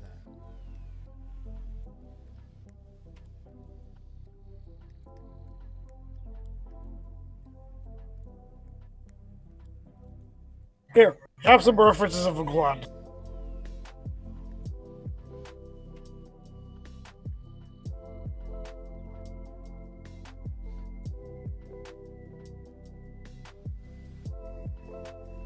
Yeah. I have the entire list of DC Marvel copycats on a Tumblr log. Yeah, I'm sure there's a big list. It's extensive how many times they've copied each other. Deadpool and Deadpool is like Deathstroke in like the fact that they're like mercs with swords and they got like half and half masks. Well, not really half and half of masks. Deadpool's kind of got the Spider-Man mask thing kind of going on, but they're similar to one another. For instance, that's another one. Deadpool and Deathstroke. I guess honestly, you know what? I'm betting a better comparison is Deathstroke and Cable, probably. But anyway, yeah, there's a whole copy. There's a bunch of them. There's just a bunch of them. All right, Glenn. Let's get the base poses down.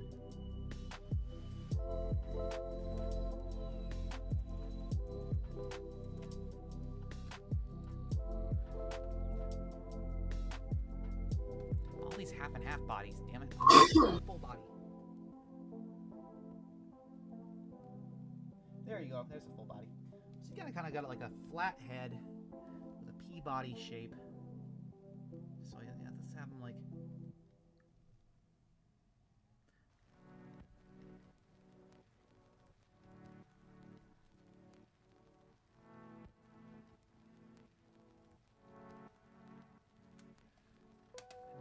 What does he look like with his mouth open? See, I want him to be like, yay! Big old.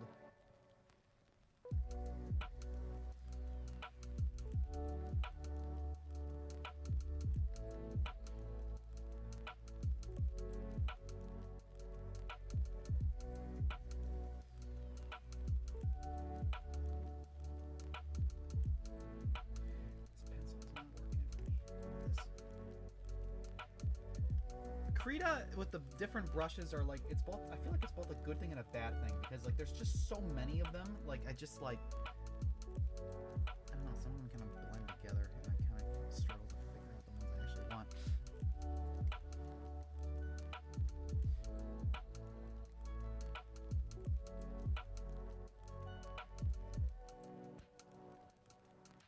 So actually his eyes are kind of up here, aren't they?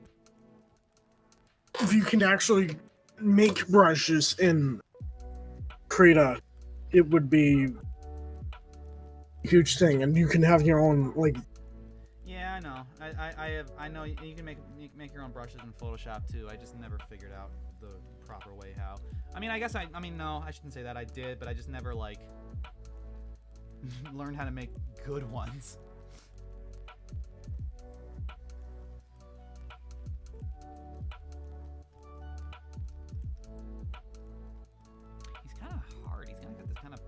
Pill body shape that's like hard to draw a pose in.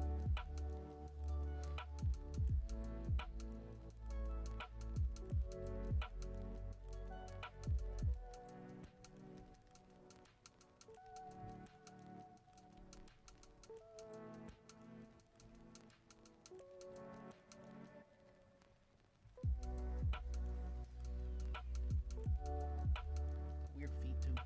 Little claw feet.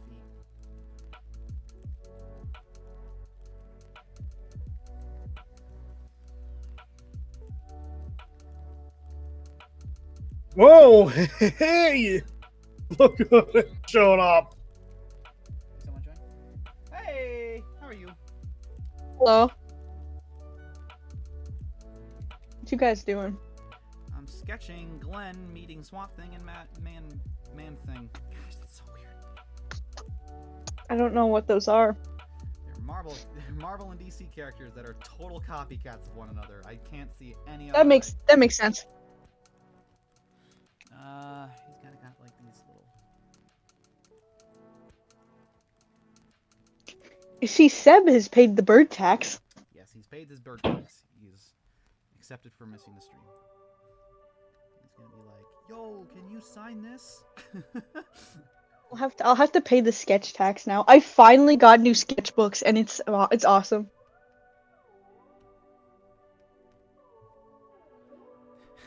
That hand's a little big. Damn it. Bro, stream it. Oh, that's right. I'm not streaming to Discord, am I? I am still on. Nope. Imagine you've been streaming to YouTube this whole time.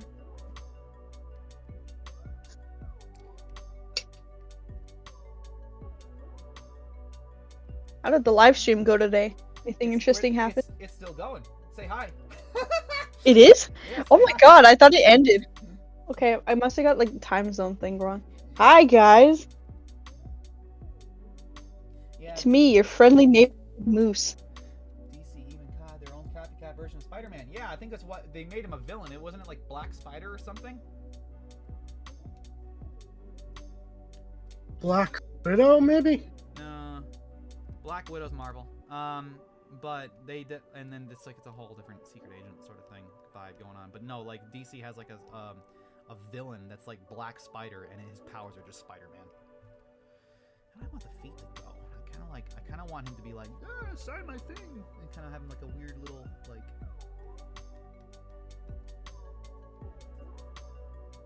One foot's up, the other one's like, woohoo!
There we go. That's a little bit. I still don't like that. It's better, but you know what? How about I do this? I do a little bit of foreshortening or something, and I do a little like. He's like his foot is like kicked up right here. He's got his knee up, maybe. A quick question: are you intending to be streaming this the sketch you're making to the YouTube live stream? Because the cat scene cleanup is what's being displayed right now. Whoops! That's a good point. There we go. I like that boulder. That is a nice boulder. There we go. That's better, guys. My bad. Alright, so that's I guess yeah, I like that. And then Oh, that's nice posing. I'm getting better. Sketch that down because Swamp Thing and are like really big. All right, Swamp Thing, where are you? I feel like Glenn would be more excited about Swamp Thing because Swamp Thing is like humanoid, while Man Thing is ironically got this weird elephant trunk. Oh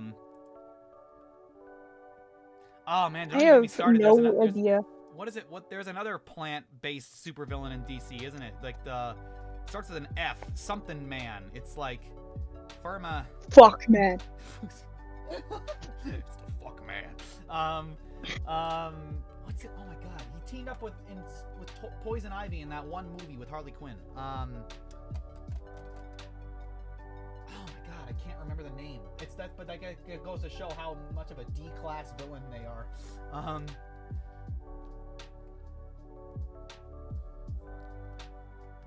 All right, Swamp Thing. Teenage Robot Swamp Thing. Well, he's got this big hulking body, right? And he's got these big old eyebrows. So maybe just like start with that. Are you doing it in the style? I'm gonna try. It's hard, bro. It's gonna be harder to draw realistic, I feel. And then he's got this little nose thing that comes down and becomes his.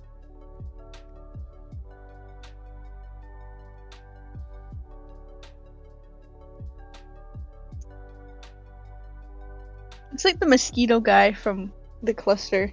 I forgot his name. Snares. Yeah, Snares. Give him a little smile. He's happy to see he's so happy. And it's like he's got a big chin too in this. So I'm gonna see if I can incorporate that too.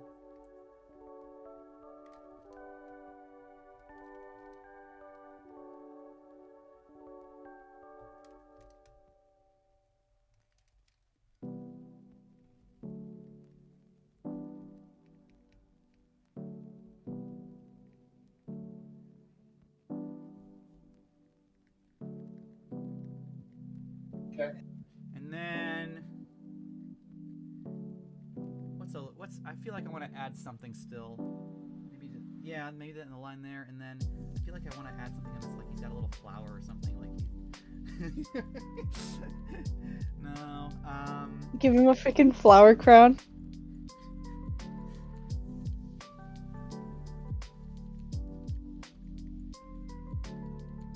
Look at that little That's guy. Cute. That's cute. I'm gonna keep that. A little flower crown. And now I gotta. Yeah, Glenn gave it to him. And then the one I'm looking at has these big old shoulders that have these like this grass growing out of them, so like some leaves right here.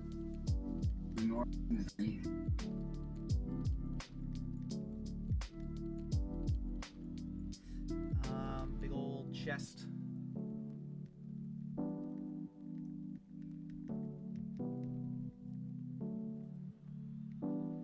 Man, this guy's huge. Yeah, he's got, and then classic cartoon logic of big chest means little legs.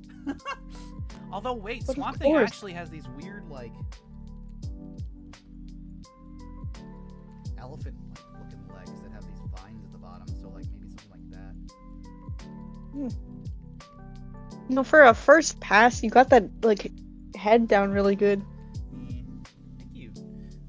And then he's got these vines coming up on his chest, so, like, I'm trying, obviously, Teenage Robot style is all about simplification, so I'm trying to, like, not just go too crazy, but keep the theme of there being vines everywhere on his body.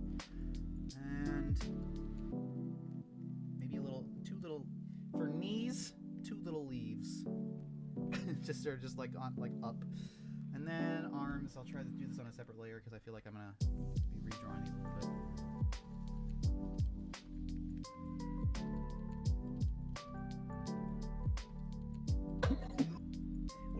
What if he has these like he's had this big hulking body, but then when we get to his hands, he's got these little tiny little leaf hands, just like he's little, like he's gentle. They're dainty. They're delicate. This one I'll draw a fist, just for simplification and to move things along here, so I'm not here forever just trying to do a base sketch. And then over here, let me hide Glenn for a second. Where are you, Glenn? Oops, I drew him on the same layer as the head. Let me fix that.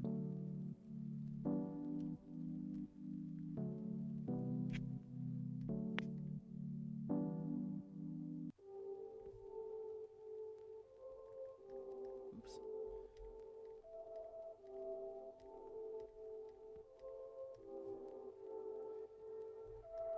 There we go. Select, deselect.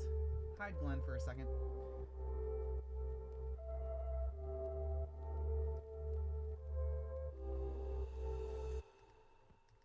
There we go. Arm. Right.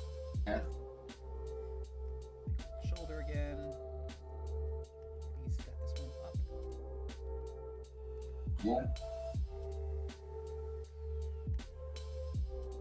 All right, so it's like leaves for fingers, right? Like how do we, let's see. So like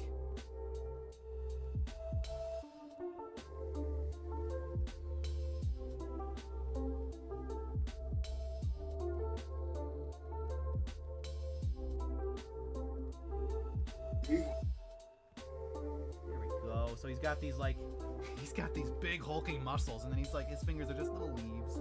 It's like, hello. And then maybe we can add something cool. Maybe he's got like vines coming off his elbows, so it's kind of kind of got like a poncho, like not exactly a poncho, but a poncho vibe. That something's always like draped on him. Like it's always like something's always kind of like dangling. Yeah, Swamp Thing. Now put everything in a layer. Folder. Add folder, please.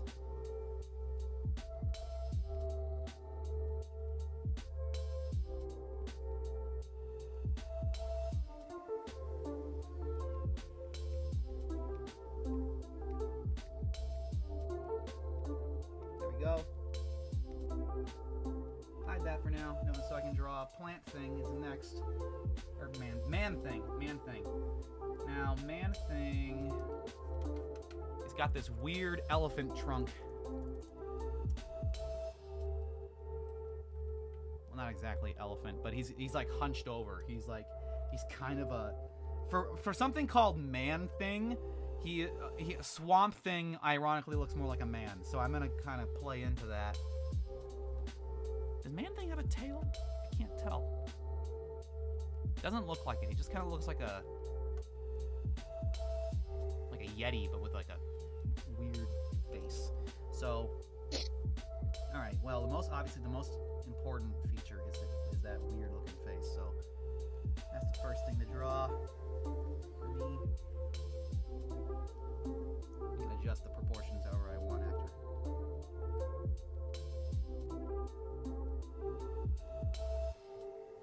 Yeah.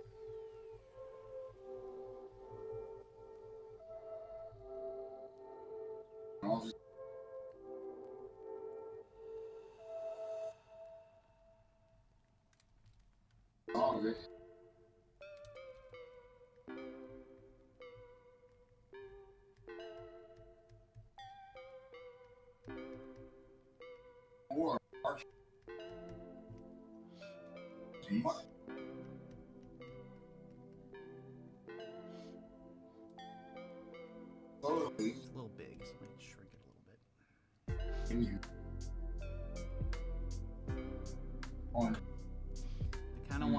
I kind of want to draw him with this big old hunchback. Just this big old Oh, hi, Mark. Mark. Yeah. You didn't Yeah, it's Mark. Mark. Oh, And apparently also Pikachu. apparently Mark comes in. Everybody comes in, huh? What's up with this? Hey, suddenly there's people talking. No, I'll be honest, I completely forgot there was a stream today. I didn't forget there was a stream today. I just didn't join. I'm kidding. I'm kidding. I'm kidding. I had a script read and I gave like 4 pages of feedback to somebody who was presenting their animation script. They did a pretty good job. Anyways. kind of want to make him a big old, I kind of want to make him like a sloth. Kind of like he's got these. Right. No one's gonna stopping you, bro.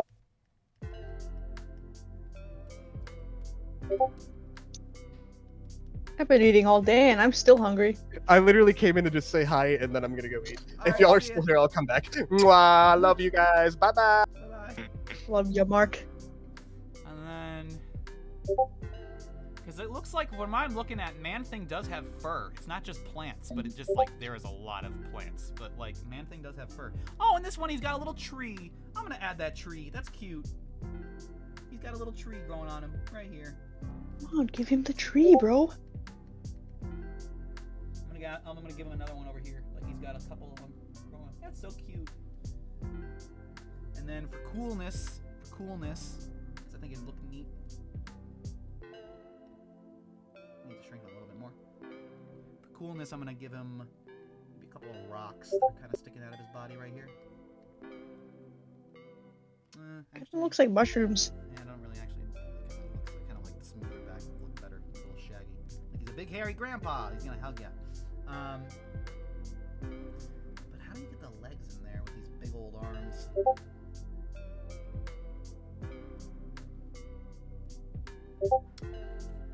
Sloth feet. What do you look like? Now that's a weird Google search.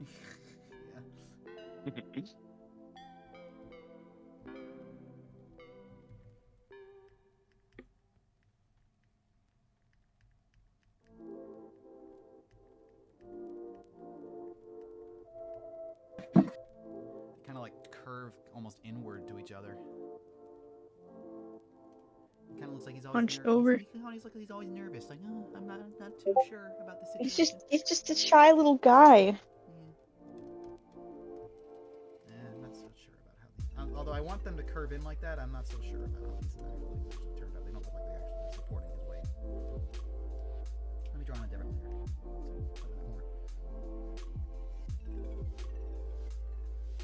Wonder what the chat thinks of this guy. Check out in a second. I usually have it open just to see what people have to say. I swear to Right. God, if they fucking hate it, I'm going to lose my shit. Yeah, screw you, chat. I hate you. No, I'm just kidding. Alright, chat. Let's get you real busy. Give me your hot takes. There we go. Yeah, What look at him. type He's of just hot such a take? shy little guy. He's no, I'm sure I don't want to be here. I don't know. Alright, now I can I shrink don't these know down. what a it little bit. is, Now I can shrink these but down. he's like actually. reminding me of Danakairos. Yeah, a little bit. Got the big old humpy back. Ah, look at Glenn. He's so happy. Granted, it's hard to see anybody right now because I need to readjust positions and whatnot. But let's put Glenn over here. I think these are pretty good size. I don't want to adjust the size I don't too know much. how you're like able to see the sketches right now. They're like I know. It's the just a background it's is a green mess. and the sketches are green. It's a mess. I know. I'm sorry. I'm not good at planning ahead with color coordination. I usually need to see the colors in front of me in order to actually make a decision. I just go with gray. And like around the value of that I plan the background to be. I can see that. Yeah.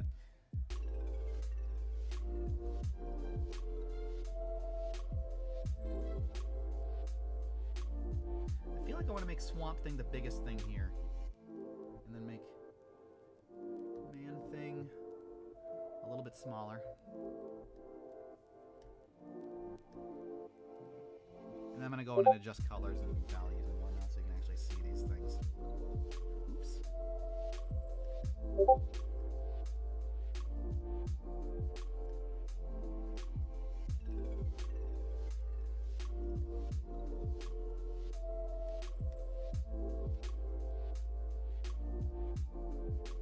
I don't know if this is accurate. I'm just like, this is what looks good, you know? If Man Thing's a little bit smaller. Alright, and then... It's also stylized.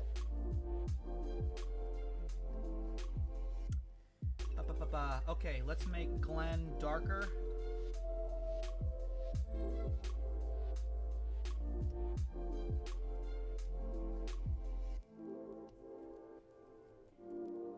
Oh, that's supposed to be mean, okay.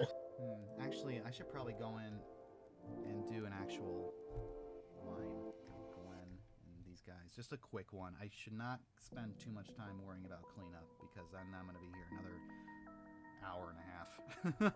But just a quick, because like the sketch is pretty sketchy.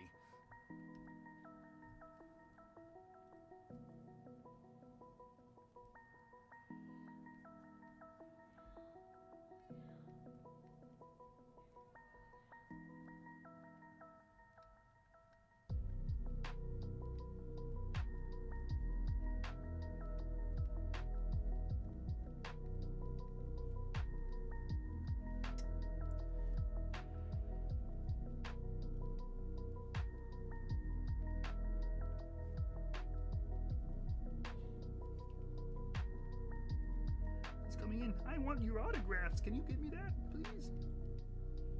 And of course, I probably have a pen. Not that everybody knows it.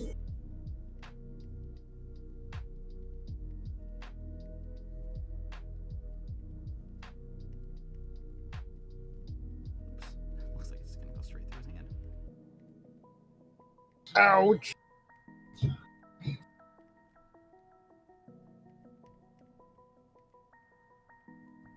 It's pretty sad that we didn't see more of Glenn. I think he was a really nice character. It's kind of a clever idea to give the robot a plant cousin. You know? Like developing like their family more would have been interesting Oh to my see gosh, because yeah, I it's think like- that's I really like- like Wisteria as a character. Not only that, but like hard take or hot take, right? isn't it? Does anyone feel like it's kind of weird how the XJ sisters all kind of blend together? Like, yeah, they have their individual little quirks, right? Like, there's the gossipy one, the sad one, the cold stone one, the one that's like jealous all the time. But like, what do they? What about individual stuff? Like, what's XJ6's favorite thing to do? What do they like? Jenny likes to go to the mall and go shopping and like hanging out with friends and dancing and partying. What's XJ6? What do they like to do? XJ7. Why is XJ5? Yeah, why? Yeah. Why did you give her no body? So it's like I always kind of feel like it was kind of weird how we had multiple episodes with them, but we never like got like an idea of like who they are or what they want to be, you know? Bro, imagine your purpose in life being someone else's sibling. Oh man.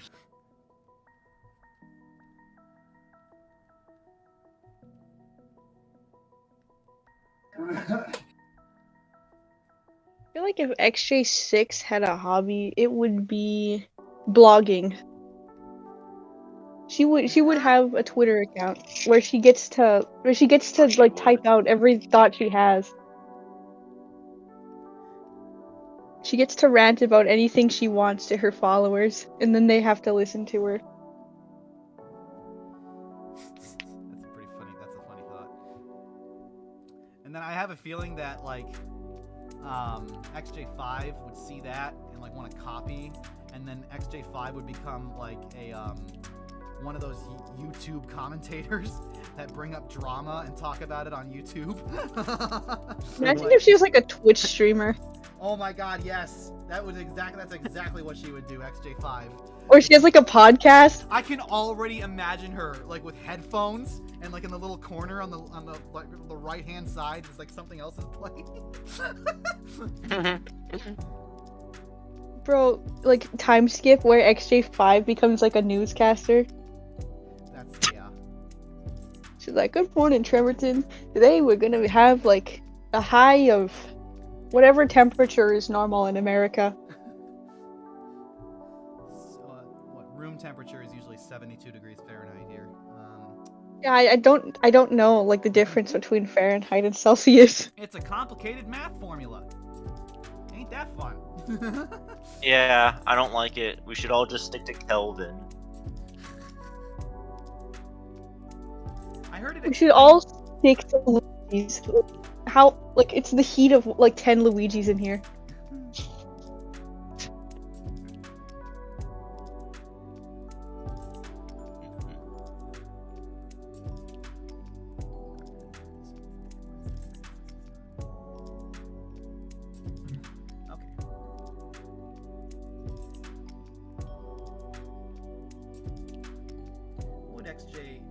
I feel like it'd be really funny if XJ7 became a therapist, but I don't know if that would be an actual career option for her. Like if she would actually want to pursue that.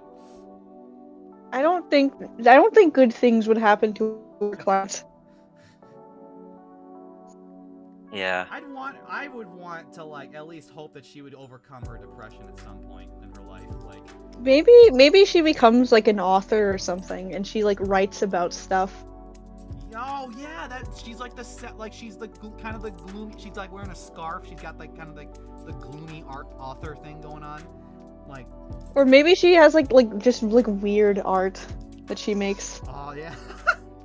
Maybe she's like Edgar Allan Poe or something. Yes, she'd be a poet. She'd be like the gloomy poet that's like roaming around writing her angst into poetry. The saddest people. And the loudest. Yeah, and then that's how she deals with her angst and her depression, is that she vents it in her poetry, and that's how she starts to become a little bit happier.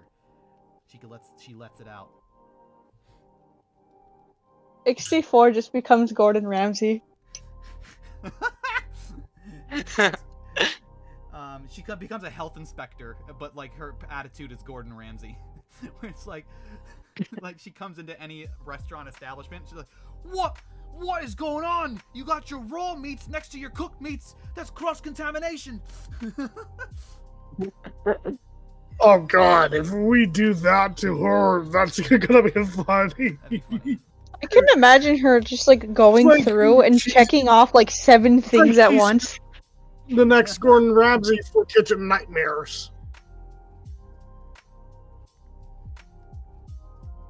Right now I'm drawing alcohol bottles. Bro based. What? I don't need to draw them.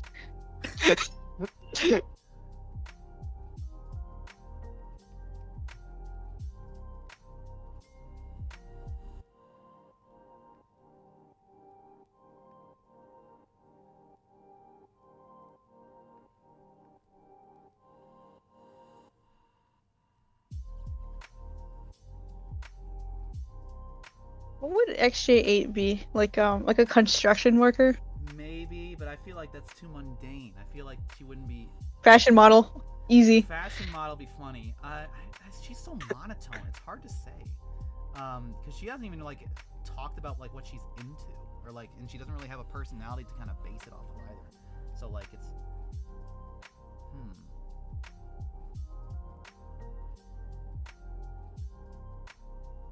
That's a trucky one.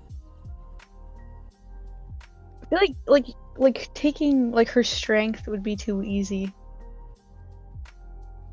Like also she doesn't have much of a personality, like you said. What if it's like the exact opposite of what you would expect? Like you see her big and strong, so you expect, oh, she's gonna be like a bodyguard, or like a something like lifting things, like a big package delivery person or something. But no, she's actually a veterinarian, and she's like actually very she's like very delicate with like little animals. It's like, oh. The little rabbits. That would be hilarious. I would love that. We should be writing this down, bro. Quick, write this down. Chat, how are you feeling? Come on, chat. We need your input. Yeah.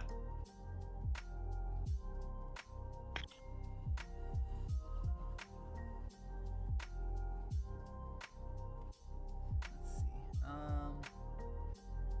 Drawing his little flower crown. Flower crown is like the best part. He's giving them gifts.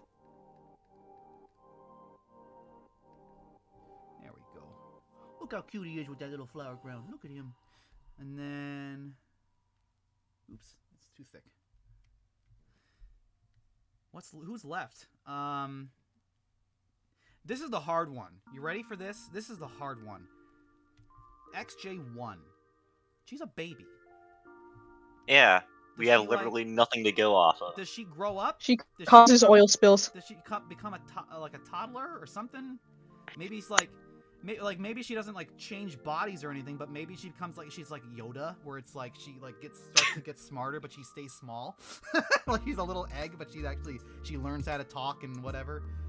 She like starts to grow up, but she forever remains. Maybe she's like Polly from Amphibian. She just gets legs, like small little legs, and she can talk.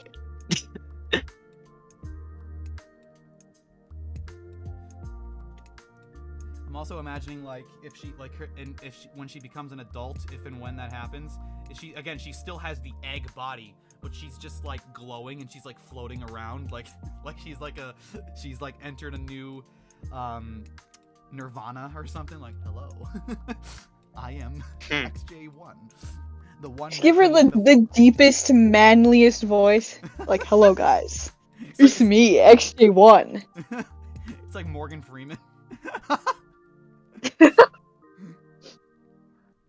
Like, you know, the gaining intelligence thing. She's like, you know, wisdom is the greatest gift we could have acquired through our journey through the years, or some shit. It's an egg spouting like wisdom. My time as an egg has let me reflect on things. Time is an egg. Oh.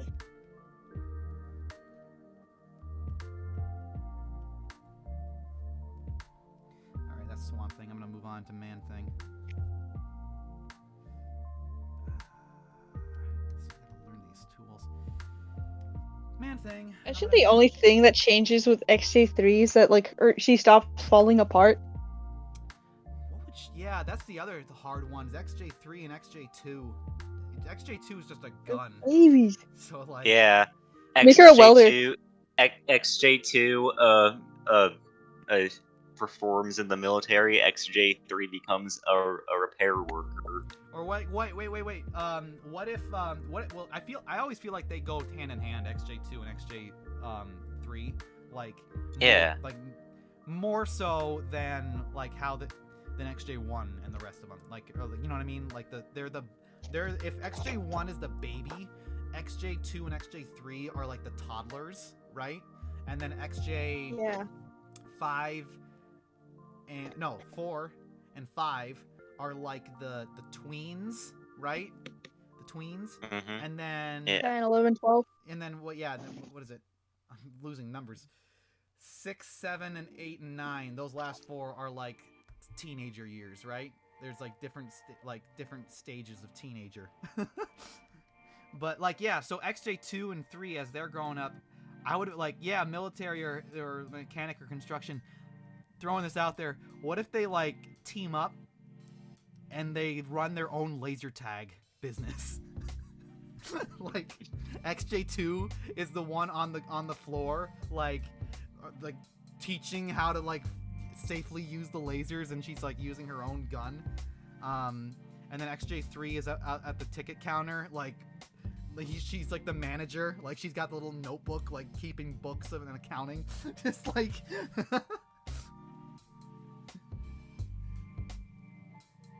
Imagine if we like kept them like without voices, and like if we like did like an epilogue thing like at the Owl House, just like make it so you like never hear what they sound like. I didn't notice your leaves there. I'm gonna copy them now because those are really good. They're better than my leaves that I just did them really randomly.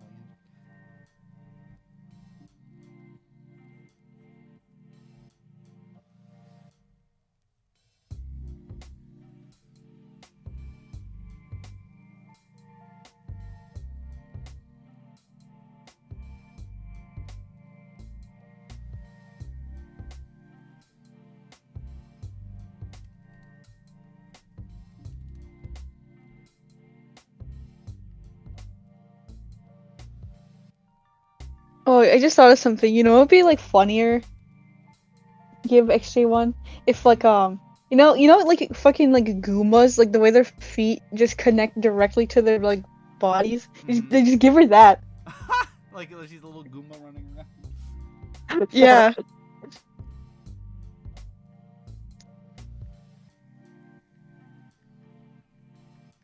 there we go.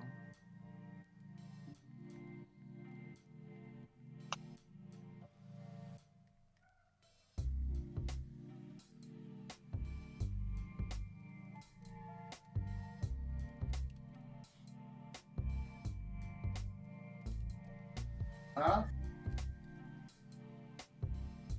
Look. Yeah. On.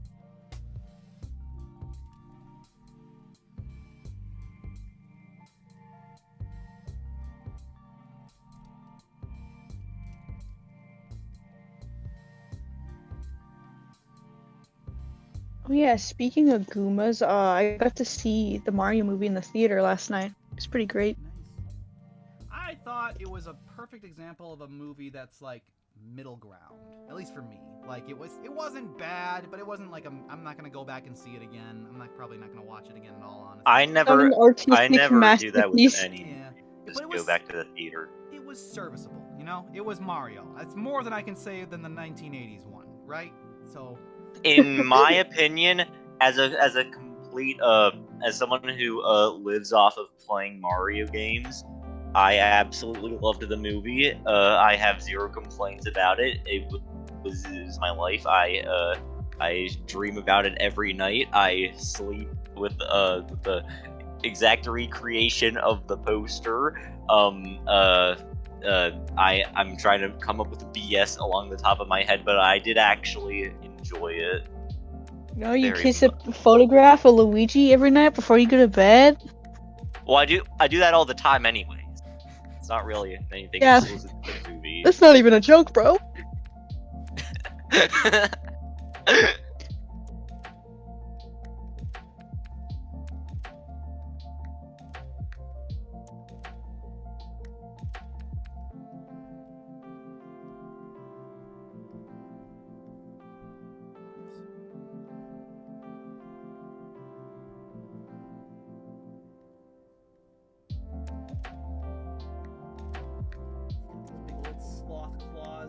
I kind of changed Man Thing a little bit, like from what he originally was, because he is a little. His body was originally in more of a hulking man, but I just feel like the sloth vibe is more fun.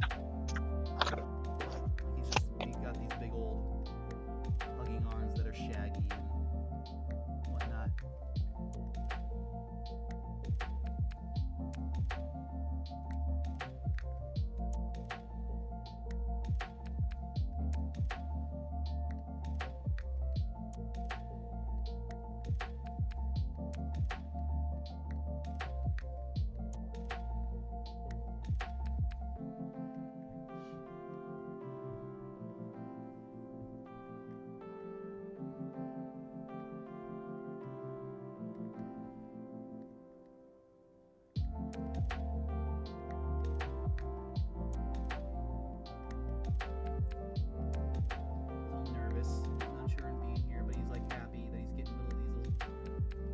Gifts from Glenn.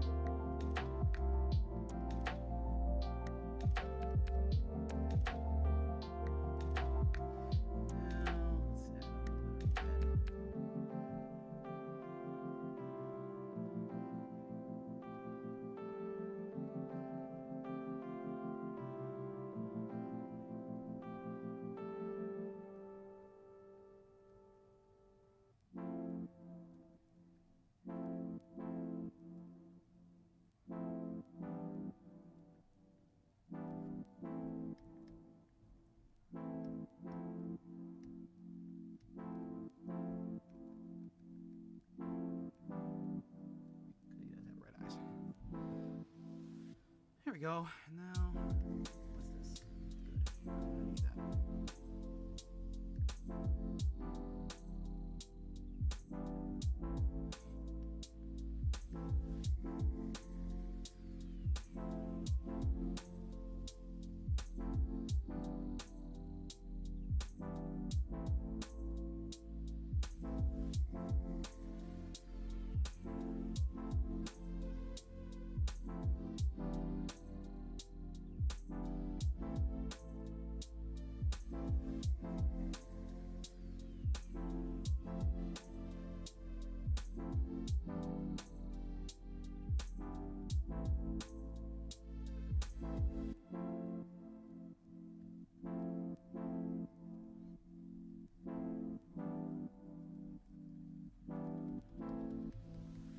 I remember seeing like the notification like a while ago. How long has the stream been going? Probably about 3 hours now.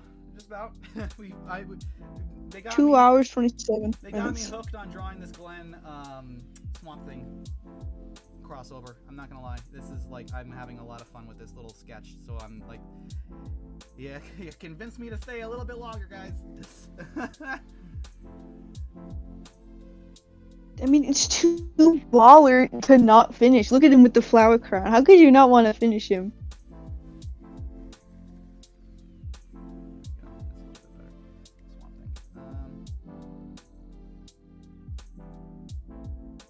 I love that one. He looks like he's like nervous to be meeting Glenn, or like he's shy to be in public. He just wants he's doing his best, but he's very shy. He doesn't like being out here. He doesn't like being outside of the swamp.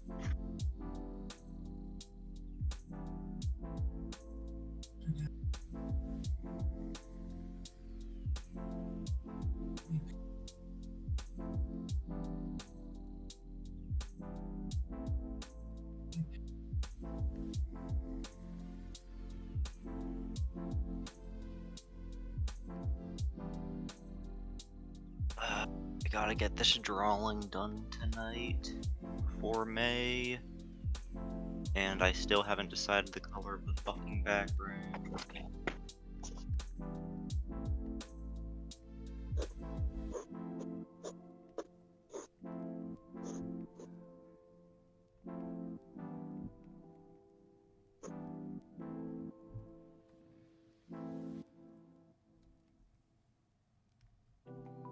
That's an handy feature. You can hold command and it can auto. This is a very like pleasant color choice so far. to be scary. I just want him to be like he's a little spooky. He's a little spooky. He's got a mask, but that's just like, you know, that's his personality. That's just his character, is it inherently? So he's.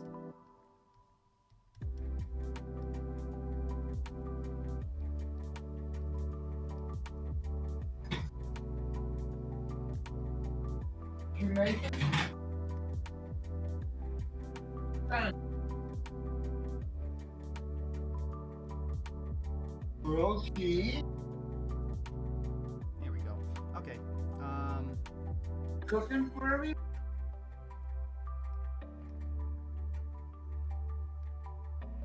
Now,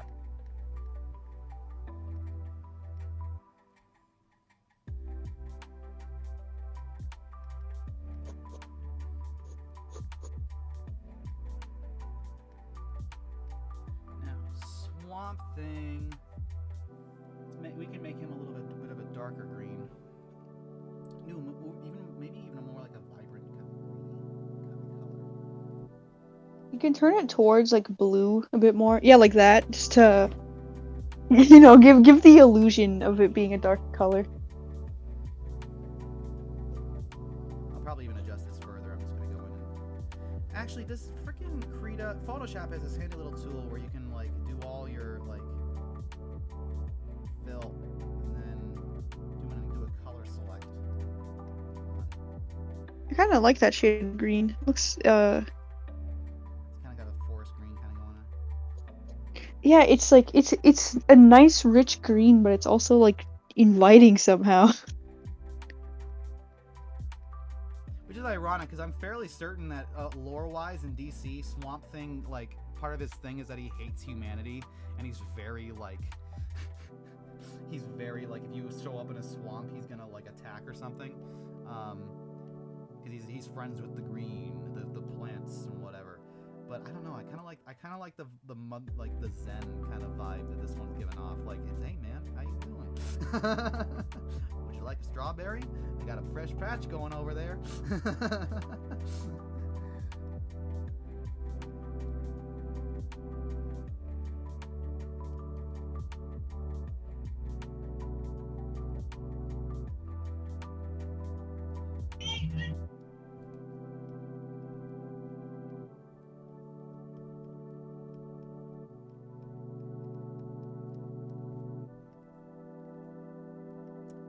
Now, okay. No.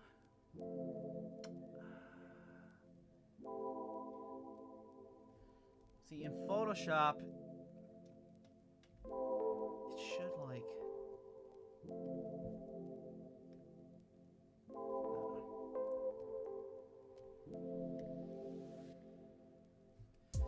There should be like an option.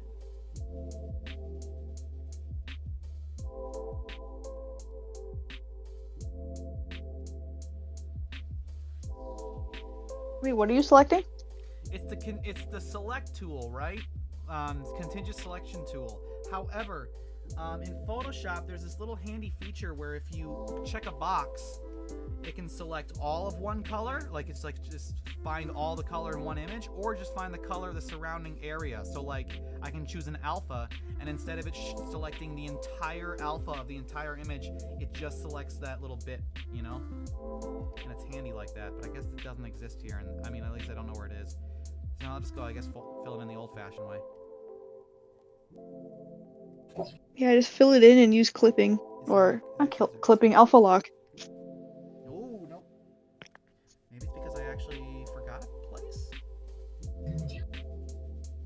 Oh, yeah, that's why. There's this little gap right there.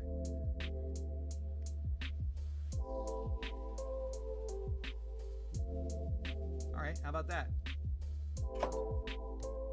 Hey, it worked. Okay, now expand. Go up by 4 pixels. Done. Perfect. Now I can easily color this in.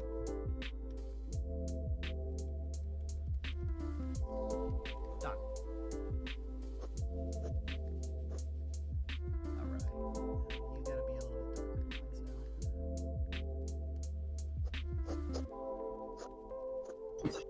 Kind of get that bluer kind of vibe going on.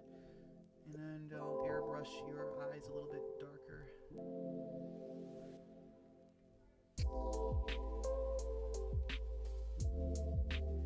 Because beneath them.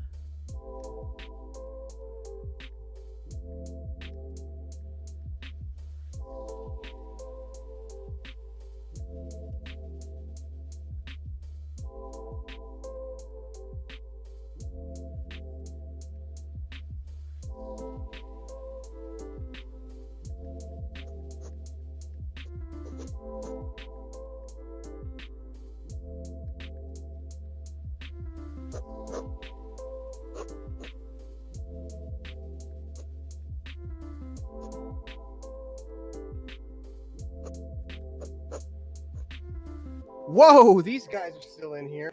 Hi. Unbelievable, right? I know. What is it? It's like a perfect time to eat because naked neighbors. They're like, "Hey, we have jambalaya," and I was like, "Oh, All right. Sweet jambalaya. Mm. Nice. mm-hmm, mm-hmm."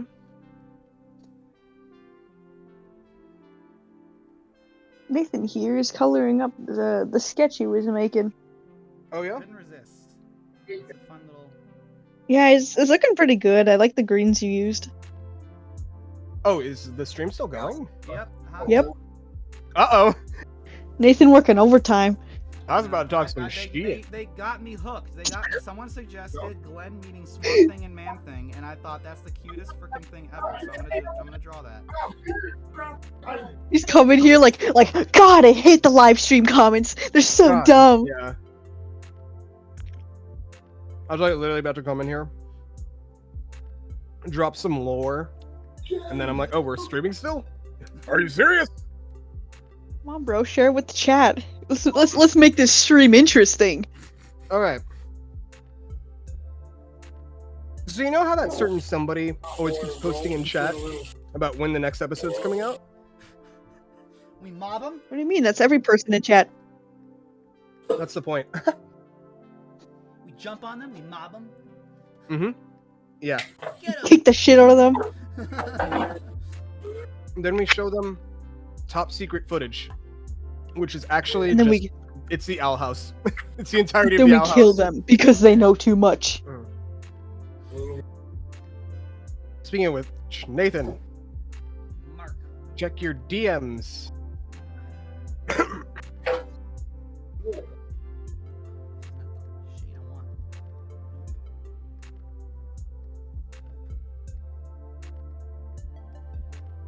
I want.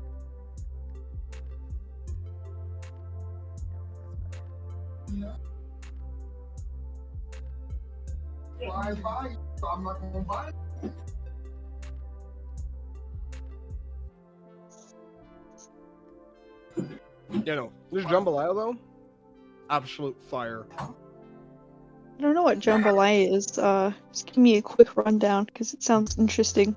Dirty rice, chicken, sausage, sautéed with peppers, and then you know, just Cajun spices and whatnot. Onions. Good. It's pretty good. Yeah, it's pretty good. I like it. It brings out that southern in me. You know what I mean?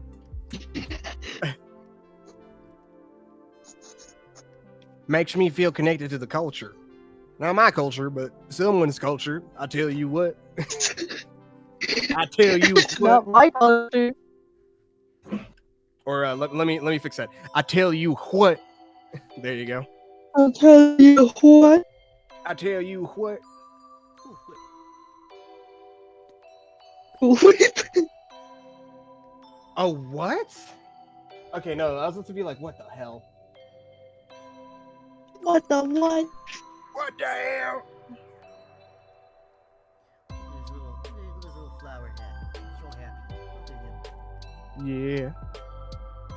How could you say no to that guy? Huh? I don't like the color of his eyebrows though. I kind of want to change them. What do you do? Oh crap. Eat eyebrows. Actually, yeah. Maybe just make them like yeah, like saturate them more. They can look better when they're brighter. Yeah, I agree. I just remembered that I had an interview today, and I missed it because I was getting jambalaya. Oh no. Oh, What was it for? Well, it was an Amazon job, so it's not that bad. Well, who cares? Nothing of value. Yeah. They treat their workers horribly anyway, so who cares? Yep.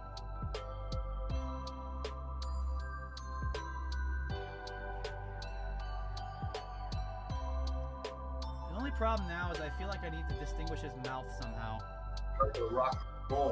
it's the little smiley bit, right? Right. I think it looks fine.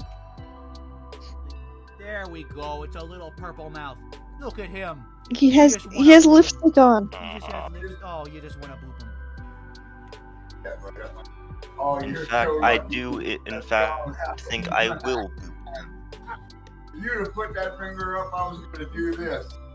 Come on, chat. If you, with only a donation of $500, you can boop him too. Low price. Order now. All right, now Glenn.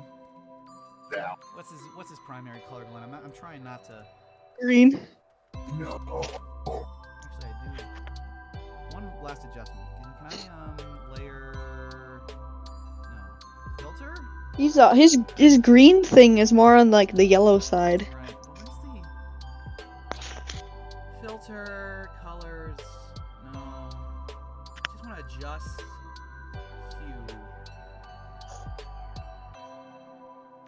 hue. Hue? Is this hue? Yes, thank you. I just want to adjust the hue on his green. This guy's green a little bit. There we go. Kind of got the turquoise thing going on. Yeah. We can darken that just a bit. And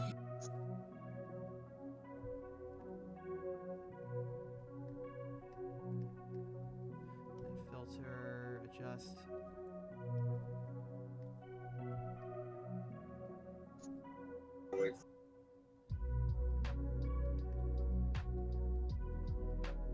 Picking up.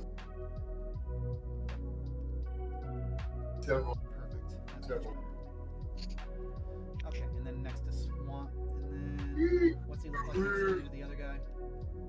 Oh yeah, look at them, they're good buddies. They're good buddies. Okay, and now Glenn. I typed in Glenn with no other adjustments on Google. I got Glenn Quagmire.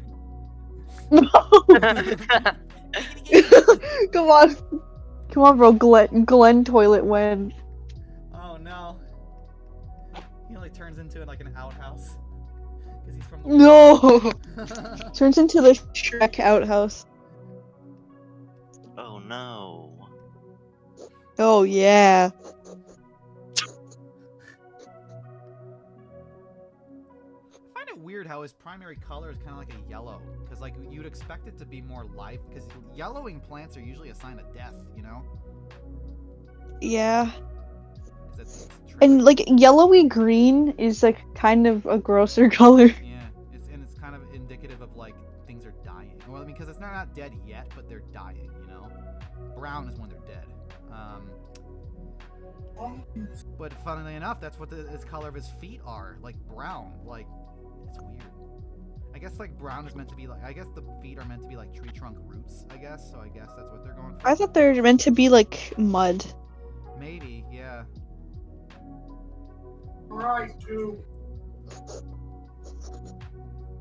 Go. I also feel like Glenn would have things living in him, like little birds nesting in him, or like there's like a squirrel.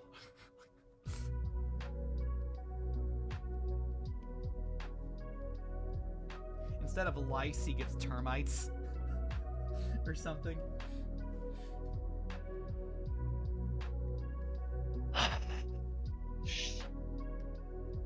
Fuck. You do get something.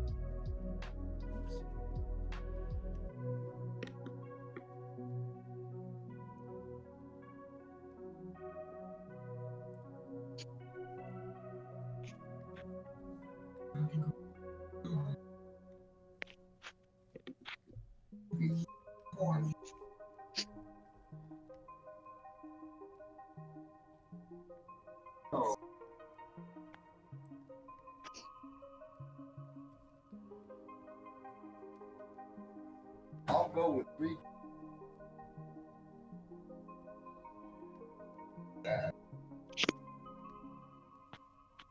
Maybe.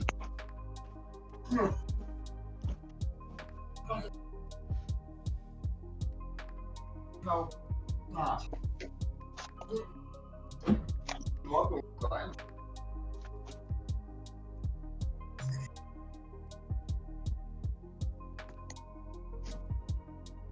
See when you're living.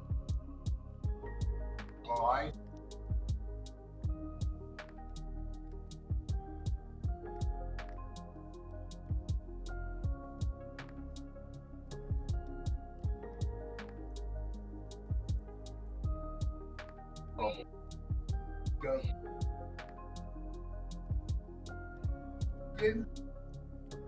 Almost done.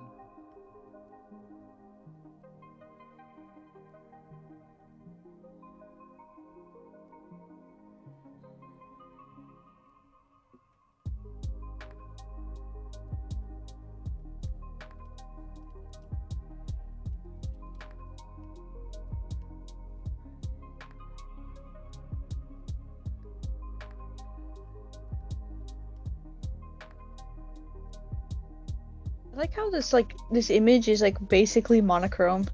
Like it's almost monochrome. It's pretty satisfying.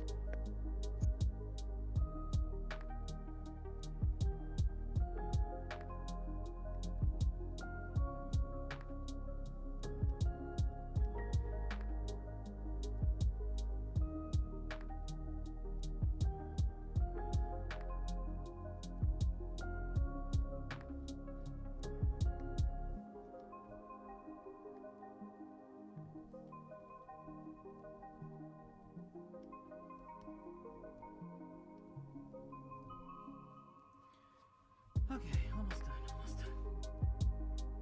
Well, I just did an interview right now. Oh wow. How'd it go? Go on. That was fun. I checked my email, right, and I was like, oh hey, yeah. Well, I might as well I clicked on the Zoom link because I didn't think it would actually open. I open it. 5 seconds later, they're like, hey, Marcus, is that you? And I went, oh shit. And I deafened and Oh.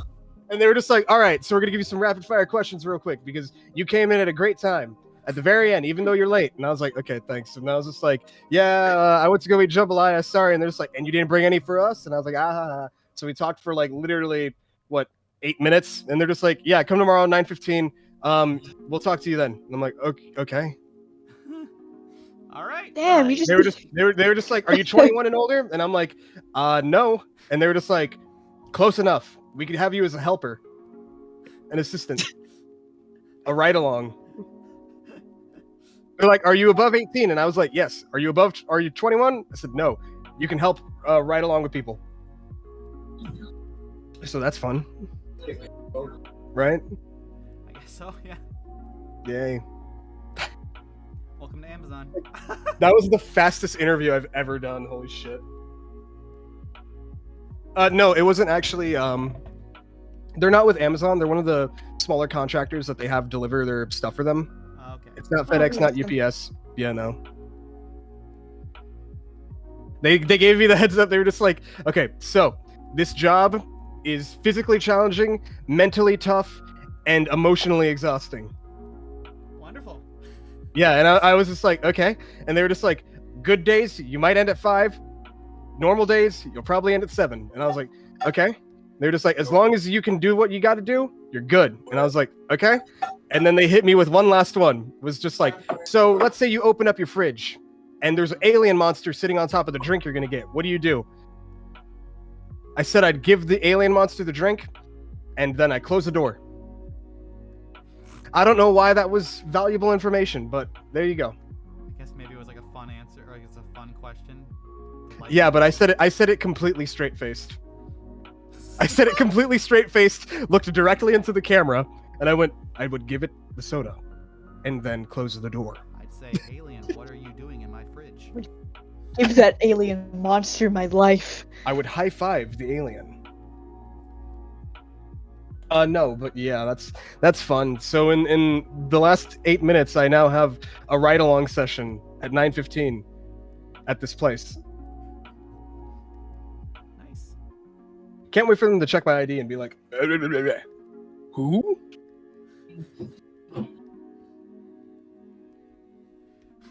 Check the ID. Wait a minute. This guy's This- not white. This guy's not white. Yeah. But that was fun. I've never done an interview like that. Then they were just like, okay, so when was the last job you had? And I didn't say McDonald's because fuck that. So I said, Don't you still Huh? work there? Don't you still work there? no, I gave up. Oh. I gave up as in I made like my last 2 weeks count, and then I was just like, I'm not going in. Bye. Well. It was getting really stressful, and then also like things with a certain manager was making the job kind of uncomfortable. So I just would rather like I'm not gonna make a big deal about McDonald's. You know what I mean? No, yeah, no, but you see, I'm not gonna lie, I'm a little disappointed. You want to know What? Why? Why? No, because I was waiting for the time when you went in. When you went in, you did another meeting, or like you did, Yeah. you entered another meeting or a live stream or whatever Yeah. while you're still at McDonald's. Because I hold on, give me 1 second. you had more rats for me? No, I had other things. Oh, you bastard. Give me. I need to load up Discord on this other computer. Hold on. I'm sorry, Nathan. We're not best friends to the point where I tell you everything that I'm gonna do. Friends, but like. No, look. Hold on. I'm showing you. I was Okay. waiting. Come on, Discord, start. The anxiety's killing me. I was waiting for the time for you to enter the chat with McDonald's. It's being so slow. It's being so slow. You know, And I would've pacing. Okay, go for it. And I would have gone. I would have said, "Hey, Mark.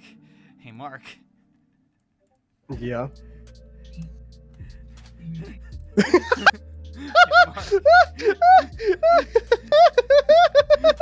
It's literally just me for real. Oh my god, why is he at the McDonald's?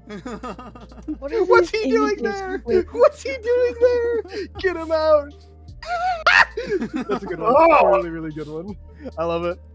Owl House McDonald's. Did you save those just for me? I was literally, those were the Owl House curse images that I was talking about that I couldn't send until the right time. You bastard. Anyway. Dude, there's so many good ones. You have Come on, that man. one? Who's your supplier? This is mine this is my go-to. The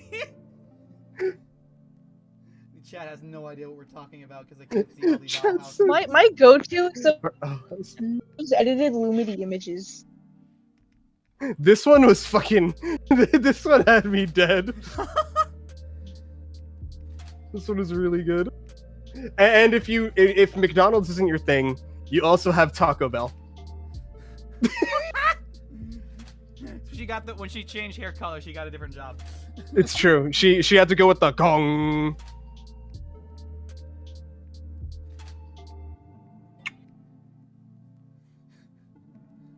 I'm trying to speed run shading real quick because I gotta get this drawing done tonight, and I still have quite a bit to do.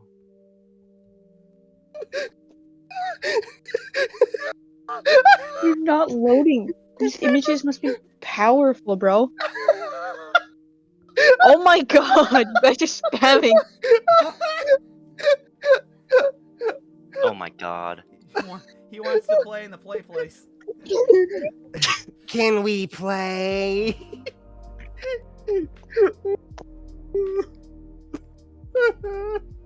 I don't want to play with you. I don't want to play with you anymore.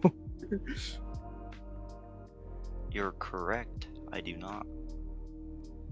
Here's if you befriended the collector, which game would you make him play? Like video game? I'd make him play Smash, and so he just gets sweaty. Put him in a Call of Duty lobby. Oh no. I'd make him play Mario Party. Jesus Christ. I miss when these images didn't load. Oh, you're missing out. Hey, I'm really not, buddy. I don't think I am. You're missing out. Damn it, how do I do a clipping mask in this? On what? You add a layer, put it above the layer you're trying to clip, and then put the clipping. Yeah, but I think it's a clipping mask option. Like,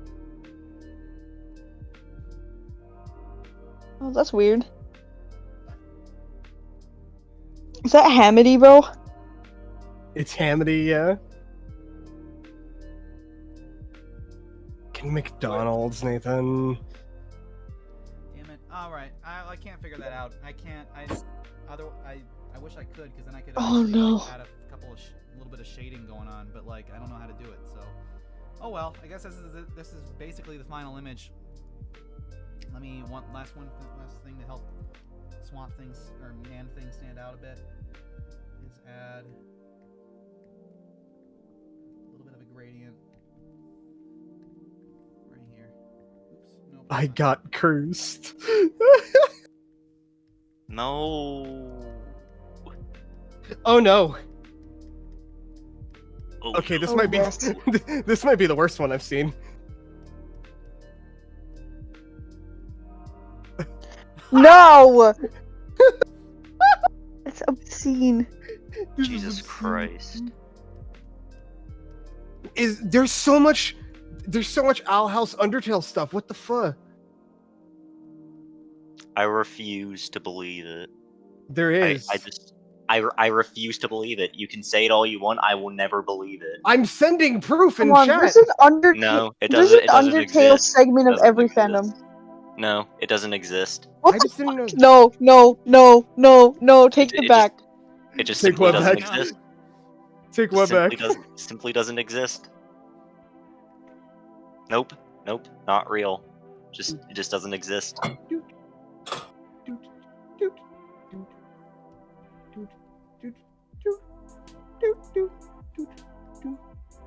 Why is there so much anime Owl House? Not bad.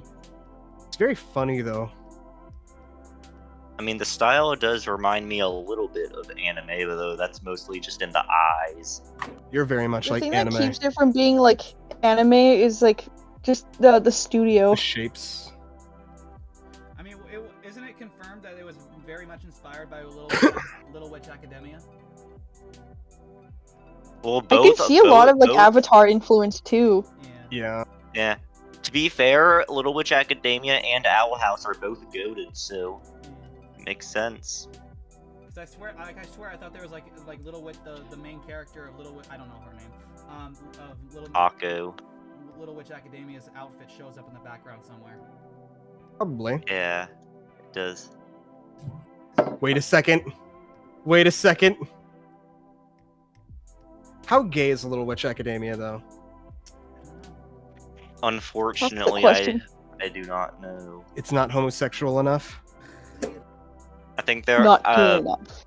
the only Not characters good I can think of who would be gay, there are like 2 of them, and even then I don't even know if they are for sure. Not Sans Lumity. I'm gonna cry. Sans Lumity doesn't exist. Sans Don't you X dare! Lumity. Don't you dare! Don't you dare! No. Sans X Lumity. Sans Lumity it is a can't hurt tag. you. Sans Lumity can't hurt you. Sans Lumity isn't real. Yeah. Don't check meeting chat then. Oh joy. Just simply doesn't exist. It's not that hard to understand, bro. It's not real. Stop. Calm I down. can feel it. It's infecting my lungs. There we I go. can feel Sans Lumity. It's being posted now.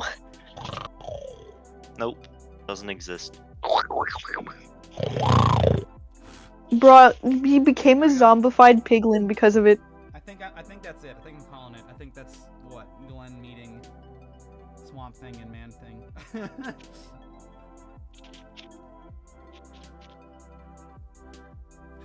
Oh no. No. No. So many freaking cursed owl house. Chat has absolutely no idea what we're looking at. But anyway, Yeah. Speaking of chat, we haven't looked at them in a while. How are you doing? Nothing new. I actually don't know. I'm kidding. I'm joshing.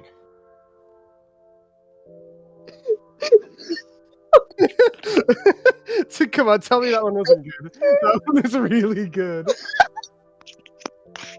Nathan, you gotta see this one.